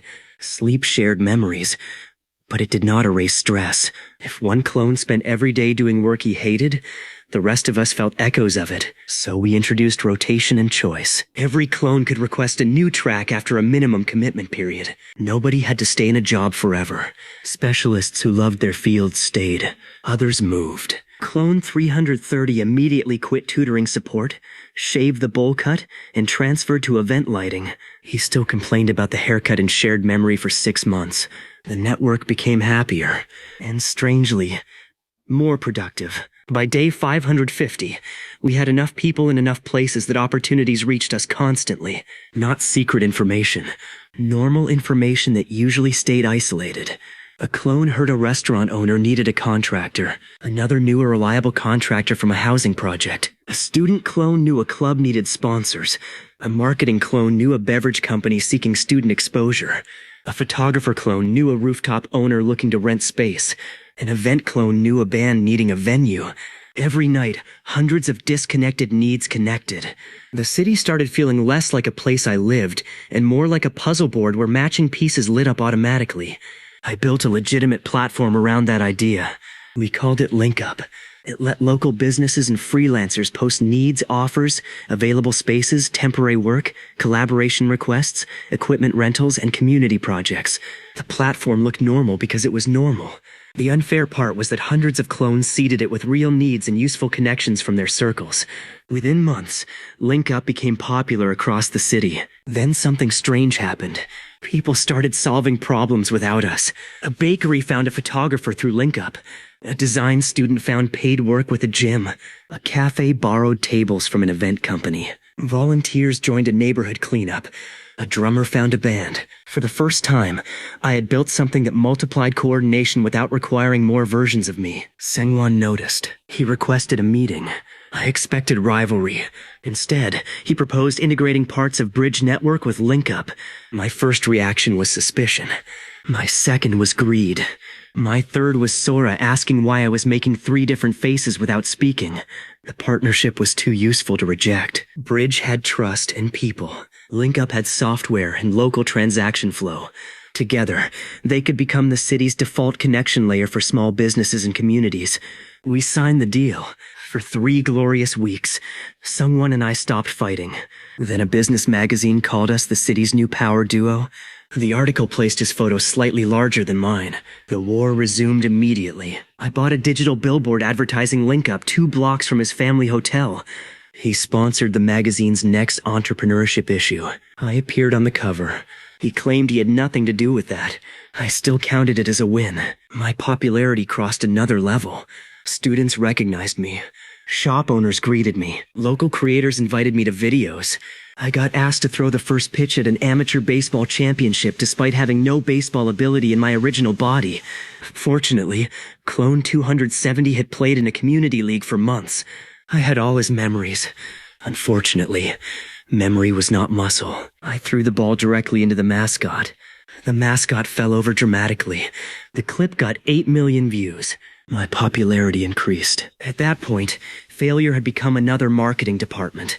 Then, we reached day 600. That morning, Clone 600 appeared, looked at the increasingly advanced creation room, and asked whether there was any normal job left. I thought about it. We had coders, chefs, drivers, designers, accountants, students, photographers, mechanics, barbers, trainers, musicians, event planners, salespeople, researchers, repair workers, and one clone who had somehow become extremely knowledgeable about tropical fish. I told 600 to become a florist. He asked why. I said we needed balance. 600 became the best florist in the network and eventually started 3 profitable flower kiosks. I stopped questioning morning instinct. Then, one rainy evening, a new problem arrived in the form of a viral video. Someone had filmed 2 of my clones entering different subway stations at opposite ends of the city within 6 minutes. Both were heavily disguised. Both were carrying link-up branded umbrellas. Both turned toward the camera at exactly the wrong moment. The video title asked a simple question. Is Han Minjae teleporting? By midnight, it had 3 million views. By breakfast, the internet had found 11 more examples. For the first time, the public was not merely saying people looked like me. They were building a timeline. And this time, Sungwon had nothing to do with it. The teleportation theory spread faster than any of our carefully planned marketing campaigns. That was insulting. Internet detectives collected clips, timestamps, photos, and eyewitness reports. Some believed I had a secret twin. Some believed the copy boys were actually dozens of paid doubles. One commenter argued I had mastered underground tunnel travel using an electric skateboard. My favorite theory claimed Han Minjae was not a person but a job title assigned to rotating employees. Sora read that one aloud at breakfast and said the internet had accidentally invented something spiritually accurate. Then a creator uploaded a 20-minute analysis titled The Minjae Paradox. He showed me at a university event at 2:10 p.m., then a man with my face at a cafe 12 kilometers away at 2:17. Then another possible sighting at a hardware store before 2:30. 2 of those were real clones. The third was the insurance salesman who genuinely looked like me. That innocent man had become our greatest accidental ally. The video crossed 10 million views. News programs mentioned the joke. A radio host asked whether the city had a Minjae infestation. For the first time, I could not simply deny everything. Denial would make people investigate harder. So we did what we always did. We made the truth look like marketing. I posted a short video staring seriously into the camera and admitted that yes, Han Minjae could be in multiple places at once. Then the camera widened. Behind me stood 27 official lookalike performers, including Mrs. Kang in my jacket. We announced Minjae Everywhere Day. For one Saturday, dozens of paid performers would appear across the city at participating local businesses. Anyone who spotted one could scan a badge, collect points, and win discounts through link-up. The idea was so absurd that businesses begged to join. Someone called me immediately. He asked whether this was another evidence pollution operation. I asked what evidence. He made a sound I had never heard from a rich person before. On Minjae Everywhere Day, the city became unusable for anyone trying to figure out how many of me existed. We hired 120 actors, fans, creators, and volunteers to dress in approved Minjae-inspired styles. Then we quietly inserted 70 actual clones among them. Not all together, scattered. At a bakery, 3 fake Minjaes handed out bread while 1 real clone worked in the kitchen. At a gym, a performer posed for photos while Clone 17 ran a squat challenge wearing a hat and mask. At the aquarium, the Parkour Moon mascot returned and immediately injured his pride by slipping on a wet floor before doing a single trick. Sora ran the central control booth. Sungwon participated too because his bridge network businesses were already connected to the event and he refused to look like he had lost control of the joke. He spent the afternoon trying to identify real clones among performers. We intentionally gave several actors fake thumb scars. One actor had 6 fake scars. Another put the scar on the wrong hand. Misses. Kang drew one on her forehead and said she wanted to make it easier for him. Someone stopped playing after that. The event brought massive foot traffic to hundreds of small shops. LinkUp gained another wave of users. The teleportation theory stopped being an investigation and became a meme.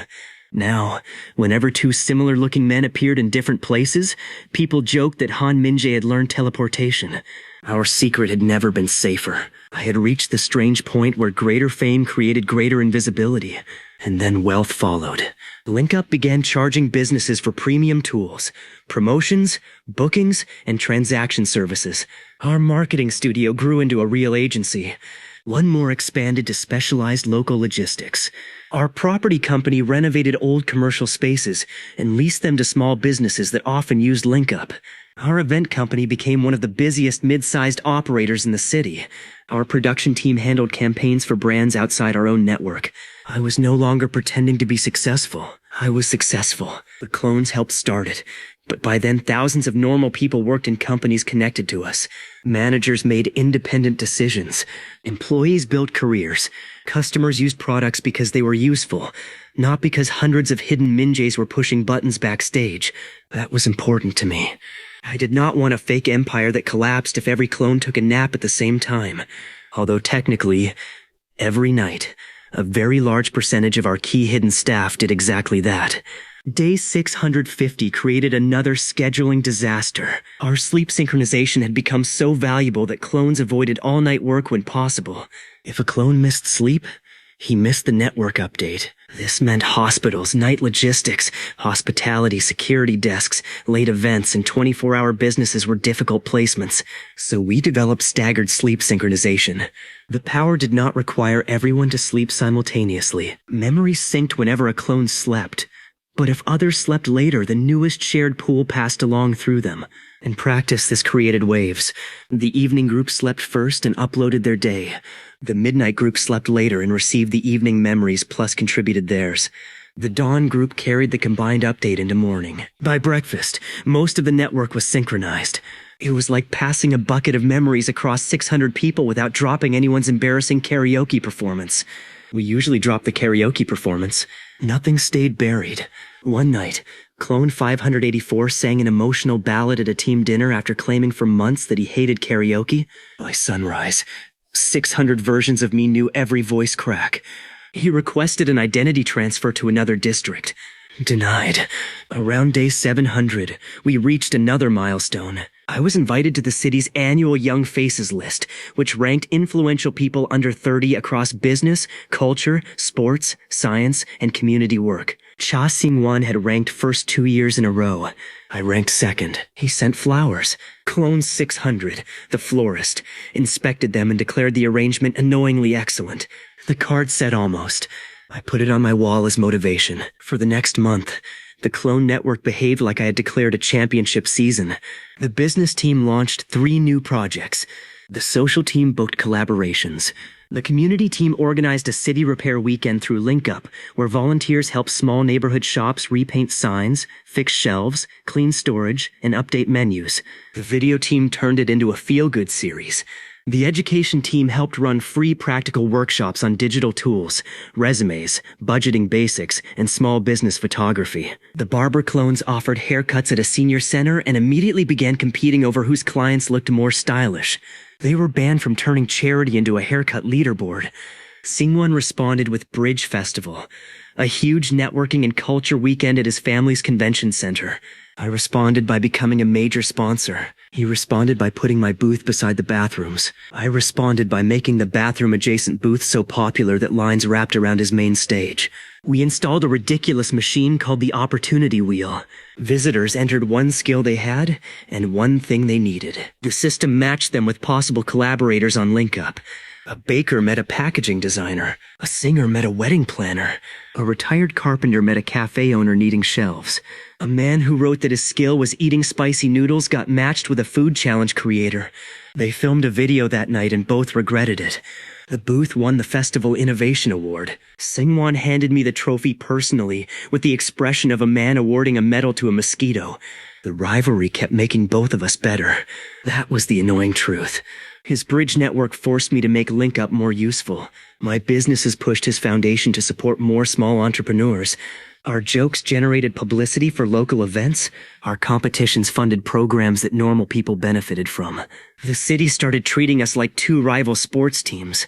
There were Team Sungwon fans and Team Minjae fans. Someone sold unofficial shirts. Our legal team sent them a licensing offer instead of a warning. Sales doubled. Then the annual Young Faces list opened public voting. I knew popularity should not matter that much. It mattered enormously. I wanted first place. Not for strategy.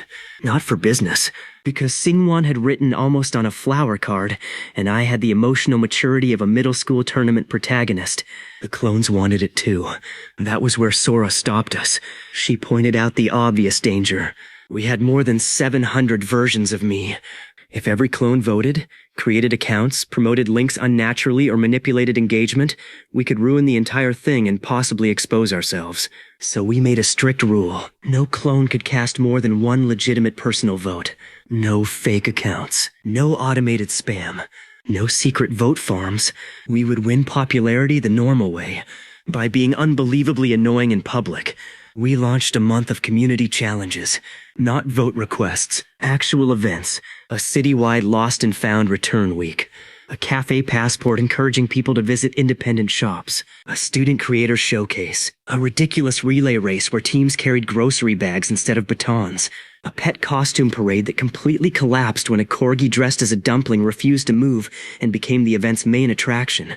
I attended as much as possible personally. Clones handled logistics invisibly. Everywhere I went, people seemed to know someone connected to something we had built. A delivery rider thanked one more for flexible shifts. A shop owner thanked LinkUp for sending customers. A student recognized me from the bookstore mystery video. An elderly man remembered the phone help booth from our first competition. My popularity stopped feeling manufactured. The network had created opportunities, but real people had their own reasons to like me. Voting closed on a Sunday night. The station cafeteria was packed with 700 versions of my face staring at one screen. Sengwon and I were separated by less than 1%. The page refreshed. It froze. 700 men made the exact same frustrated noise. Sora covered her ears. Then the result loaded. I won by 312 votes. The cafeteria exploded. Clones jumped onto tables. Somebody sprayed sparkling water. Clone 17 lifted Clone 3 into the air like we had won an international championship instead of an online local popularity ranking. I received calls, messages, and congratulations. Sungwon sent one text. Counted the cousins, did you? I laughed until my stomach hurt. Then I noticed the blue window. It had appeared early. Usually, it came only after I woke in the morning. This time it hovered in front of me at midnight. The words had changed. Permanent clone capacity approaching threshold. Current versions, 701. Threshold, 1000. New function will unlock at threshold. I stared at the message. For more than 700 days, the power had done one thing. One new clone every morning. No explanation. No upgrade. No mission. Now it had mentioned a new function. I showed Sora. She could not see the window. None of the clones could. Only me. For the first time since the first morning, the power itself became interesting again. And suddenly, reaching 1000 was not just a ridiculous population problem. It was a countdown. The moment the power gave us a target, the entire network became unbearable. Every morning, someone updated a giant countdown board at the station. 299 days remaining.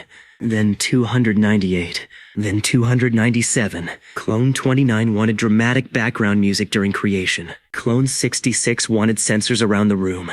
Clone 3 wanted to chart whether the new function might correlate with total clone productivity for absolutely no scientific reason. Sora wanted everyone to stop acting like we were launching a rocket. I agreed with Sora. Then I secretly ordered a larger countdown screen. The power did not explain what the threshold meant, so theories spread. Some clones believed I would gain the ability to create multiple clones per day. Terrible. We were already approaching the population of a small school. Some thought we would unlock instant synchronization while awake. Useful, but terrifying. Nobody wanted 700 versions of me hearing each other's thoughts during bathroom breaks. Clone 17 predicted physical ability synchronization, meaning his years of training would transfer to all of us. He became extremely excited about this possibility and started flexing whenever the subject came up. Clone 50 predicted shared taste, which he said would finally make everyone respect his cooking on a spiritual level. 404 predicted the power would simply display congratulations and give us a decorative badge. That possibility made everyone angrier than it should have. I tried not to obsess. Instead, I focused on the original goal, richest and most popular man in the city. Popularity was going well. Richest was harder. My companies were valuable. But Singwon's family had decades of property and business holdings. There were older industrial families, real estate owners, investors, and founders whose wealth made my success look like pocket money with good marketing. Minjae 3 explained that becoming literally number one would take time. I explained that I had 700 employees who were emotionally incapable of accepting that sentence. So we changed the definition. We would become the richest self-made founder of my age group in the city first. Then we would climb. That was reasonable. The clones still made a trophy in advance. Our next big move came from Clone 604, who worked around commercial property maintenance. He noticed dozens of small, awkward spaces across the city sitting half-empty because they were too strange for normal tenants. Narrow storefronts, upstairs rooms, tiny basement units, old kiosks, forgotten corners inside larger buildings. Most businesses wanted standard spaces. We had hundreds of specialized ideas. So our property company began leasing weird spaces cheaply and matching them with tiny concepts through LinkUp. A narrow storefront became a standing espresso bar. A basement became a rehearsal room rented by the hour. An old ticket booth became a flower kiosk run by Clone 600. A tiny upstairs room became a reservation-only dessert counter with 6 seats. A former storage room near a university became a 24-hour study supply locker where students could buy emergency chargers, pens, notebooks, pain-free staplers, and instant coffee through vending units. I did not know why the staplers were described as pain-free. Apparently, Clone 412 had strong feelings about cheap staplers. The model worked. We called the program Small Enough. The slogan was, if the space is too weird, we probably have an idea. Someone hated how much he liked it. His family company owned several awkward properties. He offered us 12 locations. I negotiated 14. He said I was greedy. I said I was number one on Young Faces now and had responsibilities. He threatened to take back the flowers. The partnership made money for both of us. Worse, our families began hearing about each other. My mother knew I was successful by then, obviously, but she did not know about the clones. As far as my parents were concerned, their son had become extremely busy and somehow surrounded himself with male friends who avoided family gatherings. This became impossible to maintain when my mother visited the station without warning. She said she wanted to bring food. No one can defeat a Korean mother carrying containers of side dishes. Security called me from the lobby. At that moment, 46 clones were inside the building. Panic moved faster than fire. Clones hid in offices, stairwells, closets, bathrooms, storage rooms, and one ventilation access space that was absolutely not designed for human occupancy. I reached the lobby just as my mother entered with enough food to feed 20 people. She looked around and asked why the building was so quiet. Behind one wall, 14 versions of her son were holding their breath. I told her everyone was at lunch. She asked why I was not. I said I had a meeting. She told me I looked too thin. Somewhere upstairs, Clone 17 heard that through an open stairwell, and later took it personally. My mother insisted on touring my office. I walked her through hallways while Sora moved ahead by sending emergency messages. A clone in the copy room climbed out a side window onto a decorative ledge. 2 clones hid under a conference table and had to silently hold each other's ankles to fit. Clone 90 put on a wig and a long coat, then realized pretending to be a woman would require more than hair and abandoned the idea halfway through, leaving the wig on a printer. My mother found it. She asked why I had a wig. I said marketing. She nodded because, at that point, she had stopped pretending to understand my career. We almost made it through the visit. Then Clone 50 emerged from the kitchen carrying a tray because he had not checked his phone. He walked straight into the hallway. My mother looked at him. He looked at her. I looked at both. Time stopped. Clone 50 reacted first. He covered half his face with the tray, bowed, and walked backward into the kitchen. My mother stared at me. I told her he was a performer from the Minjae Everywhere campaign. She stared toward the kitchen. Then she asked whether I paid people to look like her son. I said yes. She told me fame had made me strange. I accepted that judgment immediately. After she left, 46 clones emerged from hiding. Clone 50 received a formal warning for walking into maternal line of sight. He argued that the soup would have gone cold. The chef team supported him. The warning was reduced. Day 777 arrived with unnecessary superstition. Clone 777 appeared to find the creation room decorated with lucky symbols by clones who should have been working. We decided he would get a fun assignment. Sora suggested community events. Clone 29 suggested entertainment. Clone 3 suggested finance because of the number. We rejected that instantly. 777 eventually joined our live production crew and became weirdly talented at audience games. His first major idea was a city treasure hunt using link-up businesses as checkpoints. Participants solved silly clues, completed mini-challenges, and collected stamps. A bakery clue required identifying bread by smell. A gym clue required carrying a foam dumbbell through an obstacle course. The florist clue required arranging 3 flowers while wearing oversized gloves. The aquarium checkpoint required finding a specific penguin in a photo lineup. I knew that penguin. It was the lanyard thief. The event became another local hit. Then a popular creator named Yoon Dabin challenged me publicly.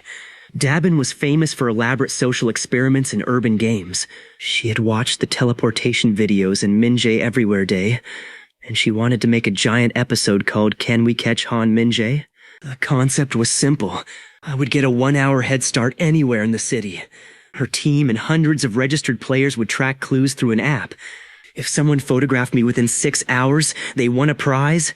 This was a terrible idea. I accepted immediately. Sora asked whether the threshold countdown had damaged my judgment. I said the challenge was perfect publicity for Link Up. She said my answer proved her point. We negotiated strict rules so nobody would trespass, chase dangerously, or bother random lookalikes. Only approved zones. Only walking in public transportation for players. No entering private workplaces. No identifying strangers as clones. Then I prepared the most unfair strategy possible. I did not send another clone in my place. That would break the spirit of the game. I personally started at the river, wearing a red jacket. The hunt began. Dabin's team tracked me through public clues. I took a bus, changed jackets in a partner shop, crossed through a market, and entered a photo booth. At the photo booth, 3 official Minjae performers exited in different directions. Players split. I changed into a delivery uniform and walked out carrying a box. At the next checkpoint, 2 clones who looked nothing like my public styling happened to be working nearby. They did not impersonate me. They simply knew the neighborhood perfectly through months of experience, so the night before they had helped me plan every alley, staircase, indoor shortcut, and bus transfer. I moved through the city like I had lived every block personally. In a way, I had. Dabin's team got closer after 4 hours. I ducked into a department store. Unfortunately, it belonged to Simwon's family. He was there for a meeting.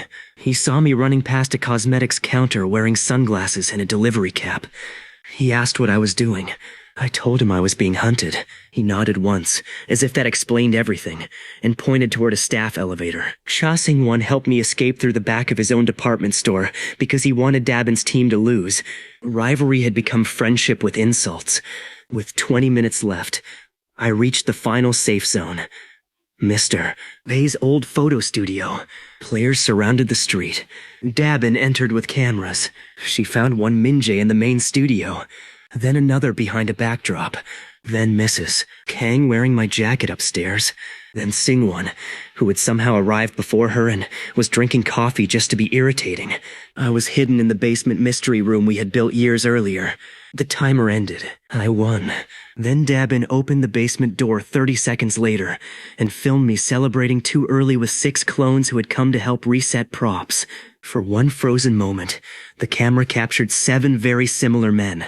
My stomach disappeared. Then Dabin burst out laughing. She thought they were performers. One clone immediately did the copy boy's pose. Another bowed. Mrs. Kang walked downstairs and told everyone she was the original. The final video became Dabin's biggest episode that year. My follower count exploded. Link-up traffic crashed for 12 minutes. Clone 66 treated the outage like a personal insult and upgraded infrastructure before sleeping. At the next Young Faces event, people joked that I had become impossible to avoid. Sungwon leaned over and quietly said that was because there were probably 50 of me. I nearly spit out my drink. He smiled. He was joking, I think. By day 800, the countdown had become impossible to ignore. 200 versions to go. Our combined businesses had grown enough that financial media estimated my personal holdings at a number that would have made rooftop room Minjae faint into his noodles. I was now one of the wealthiest self-made founders under 30 in the region. Not number one overall. Not even close. But close enough that people had started asking what I would build next.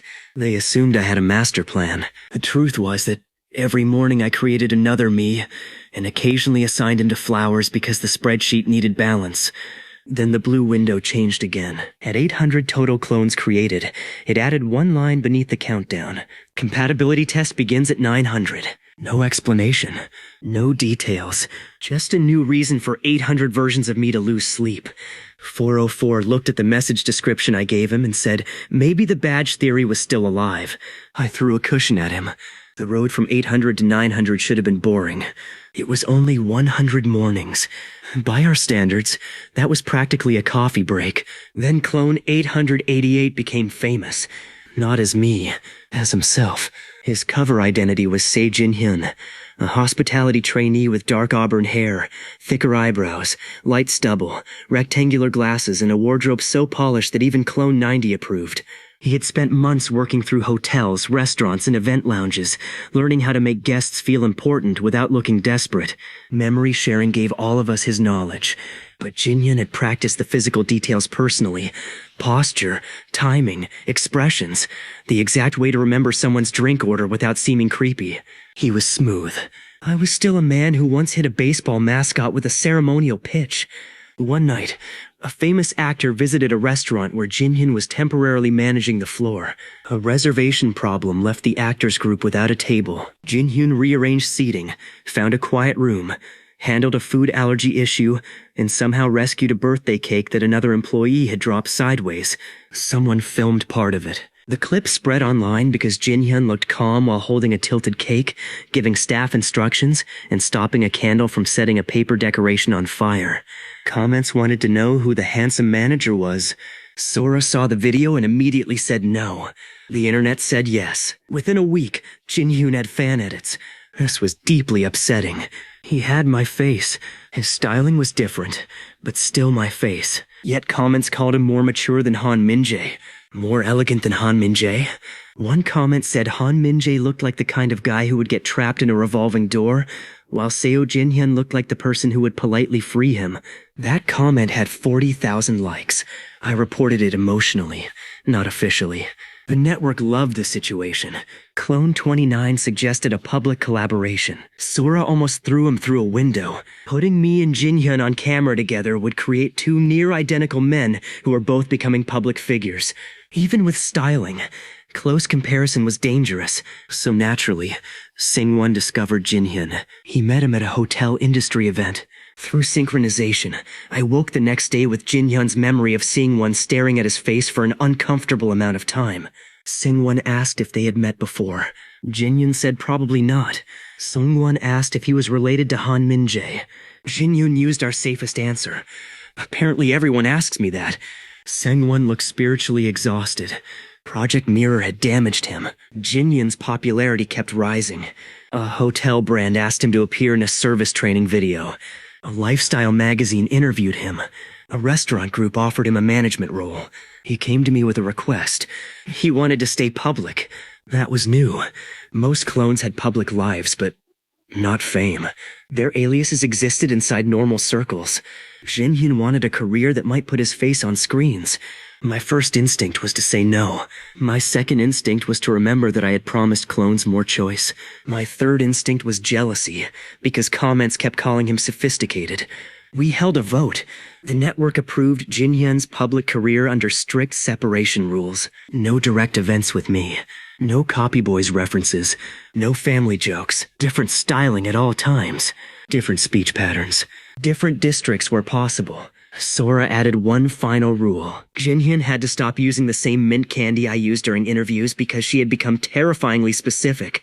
So the city gained another rising young professional who was secretly me. Within months, Jin-hyun appeared on a hospitality panel with Cha Sung-won. I watched the stream from the station with hundreds of clones. Singwon spent half the panel glancing sideways at him. Jin-yun remained perfectly calm. Then the host asked each guest to name a young entrepreneur they respected. Jin-hyun named Han Min-jae. 750 clones watching with me screamed. Sora threw popcorn at the screen. Sungwon stared at Jin-hyun as if he had just seen a ghost endorse another ghost. Jin-hyun later claimed he did it for networking. Nobody believed him. The result was even worse. Fans began requesting a Han Min-jae and Seo Jin-hyun meeting. One viral post called us the chaotic founder and elegant manager duo the city deserved. I had accidentally become a popular pairing with myself. We delayed the meeting for as long as possible.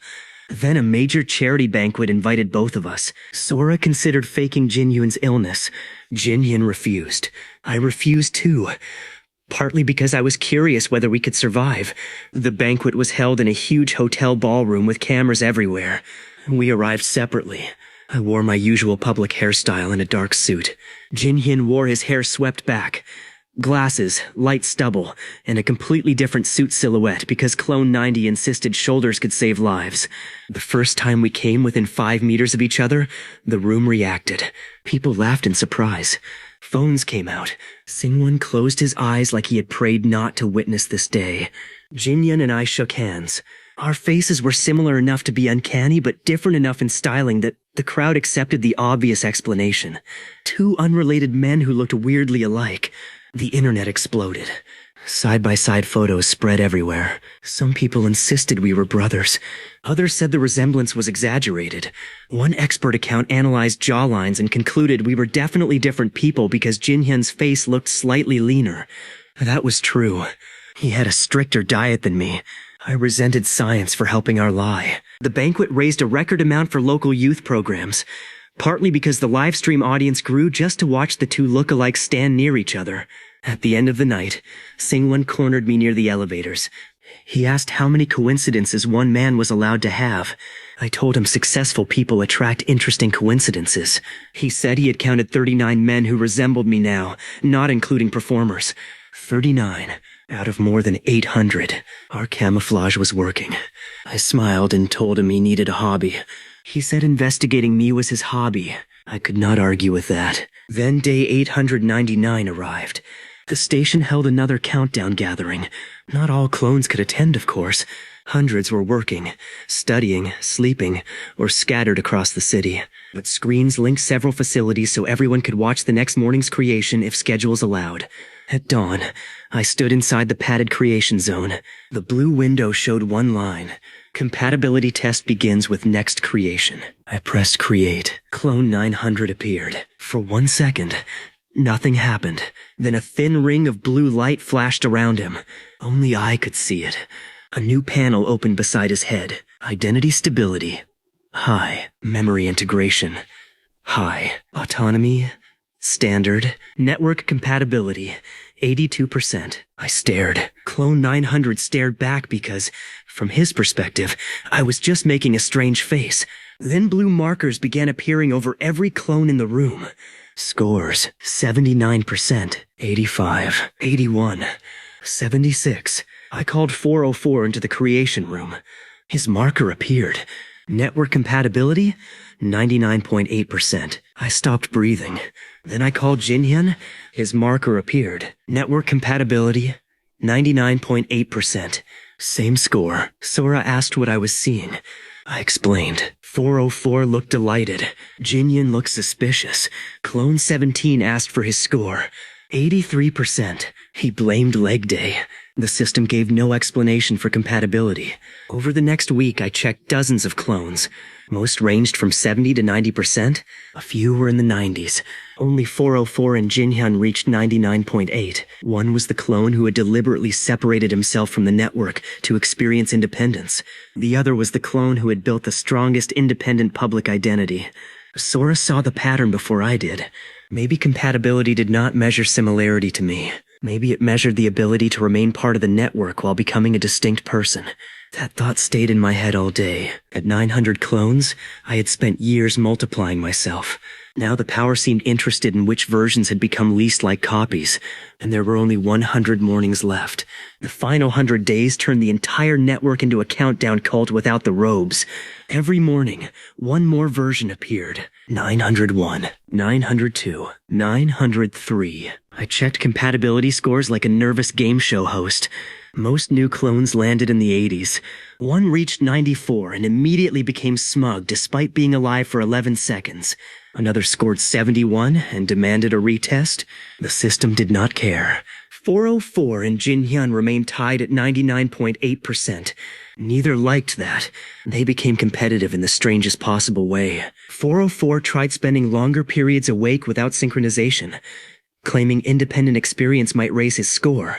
Jinhyun deepened his public career, took on larger hospitality projects, and started mentoring younger employees under his alias. Their scores did not move. Clone 17 tried both approaches for 3 days, became exhausted, missed 2 workouts, and dropped 1 percentage point. He treated the blue number as if it had insulted his family. Meanwhile, our businesses kept growing around us. The weird thing was that I no longer knew every employee, every store, every project, or every customer story, even with hundreds of shared lives. The network had become bigger than the clones. One more operated across the entire city.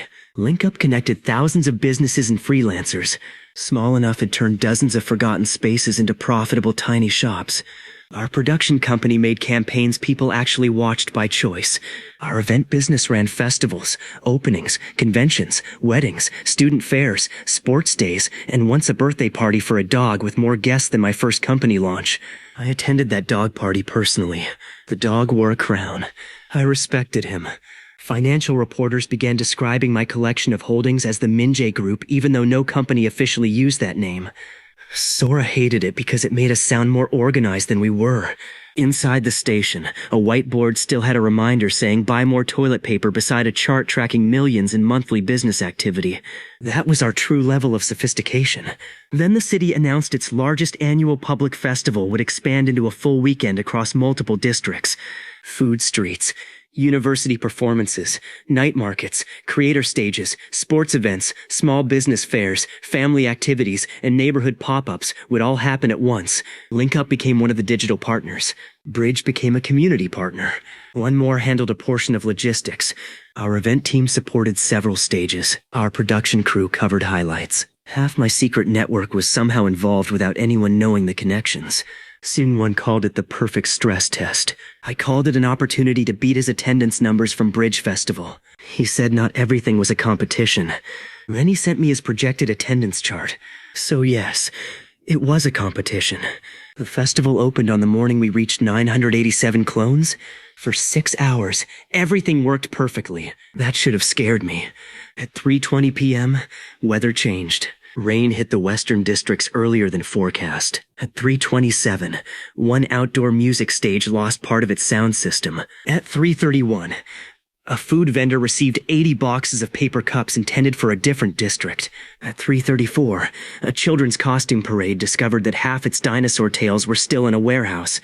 At 3:41, a celebrity guest's van took the wrong exit and ended up near a university flea market. At 3:46, one of the festival apps slowed under traffic. At 3:50, a giant inflatable mascot escaped its anchor ropes and rolled slowly down a closed street while volunteers chased it. Nobody was in danger. The mascot was shaped like a smiling sweet potato. But operationally, the city had become soup. For the first time, our absurd network used nearly everything it had learned.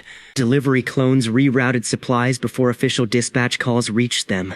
Event clones moved performances under covered areas. Clone 600, the florist, supplied waterproof decorative ties to secure booth awnings because apparently flowers had trained him for weather warfare. Coding clones stabilized traffic to the app. Hospitality clones guided confused guests. University clones redirected students through indoor paths they knew from years of classes. The barber clones had no relevant skills, so they opened a free emergency hair-drying booth and somehow developed a line. Clone 17 helped move equipment and tried to turn it into a lifting demonstration until Sora called him. 404 coordinated late-shift workers because his unusual sleep habits made him excellent during schedule gaps. Jinhyun handled a hotel full of delayed performers and visiting guests without showing a single sign of panic. I moved from stage to stage publicly, doing interviews, greeting organizers, helping wherever cameras could see Han Minjae without seeing the machinery behind him. The funniest part was Scene 1. He was doing the same thing through Bridge. We kept crossing paths at problems already half solved by invisible clones. At one point, he arrived at a food street carrying replacement rain covers just as one more riders arrived with another set. We stared at each other. Then we combined them and covered twice as many booths. At another location, Bridge volunteers were moving chairs while disguised clones repaired a cable line nearby. Nobody knew two competing networks were actually working on top of each other like layers of the same ridiculous sandwich. Then the escaped sweet potato rolled past us. Seungwon looked at me. I looked at him. We chased it.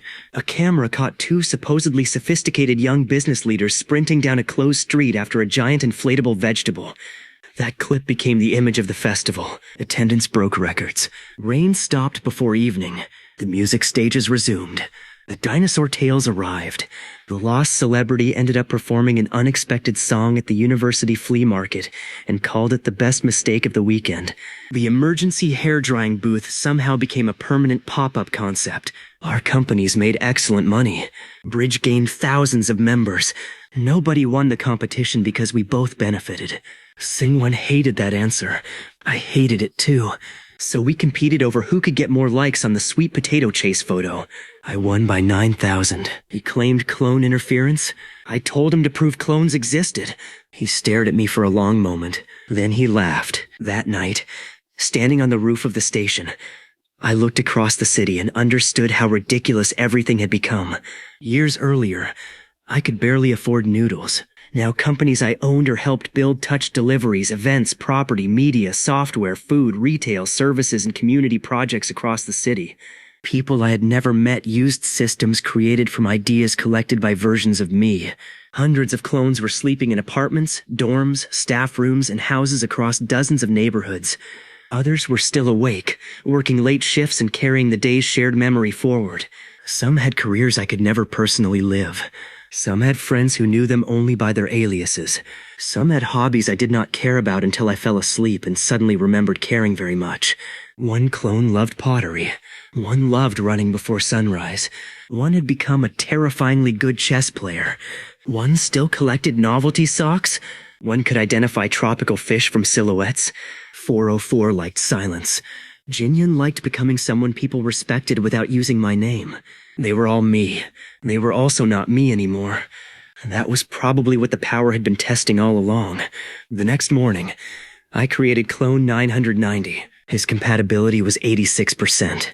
9 mornings left. The station stopped pretending to be calm. The countdown screen filled an entire wall. Clone 29 produced a dramatic video montage of our history that was banned from public release because it accidentally included 47 pieces of secret evidence. Clone 50 planned a threshold breakfast menu. Clone 90 designed matching jackets, which Sora rejected because 1,000 identical jackets was exactly the opposite of our disguise philosophy.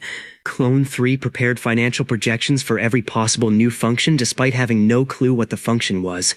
404 bought a case of premium coffee. Jinyun booked the morning off under his alias for the first time in months. Seungwon, completely unaware of the countdown, invited me to a breakfast meeting on the exact threshold day.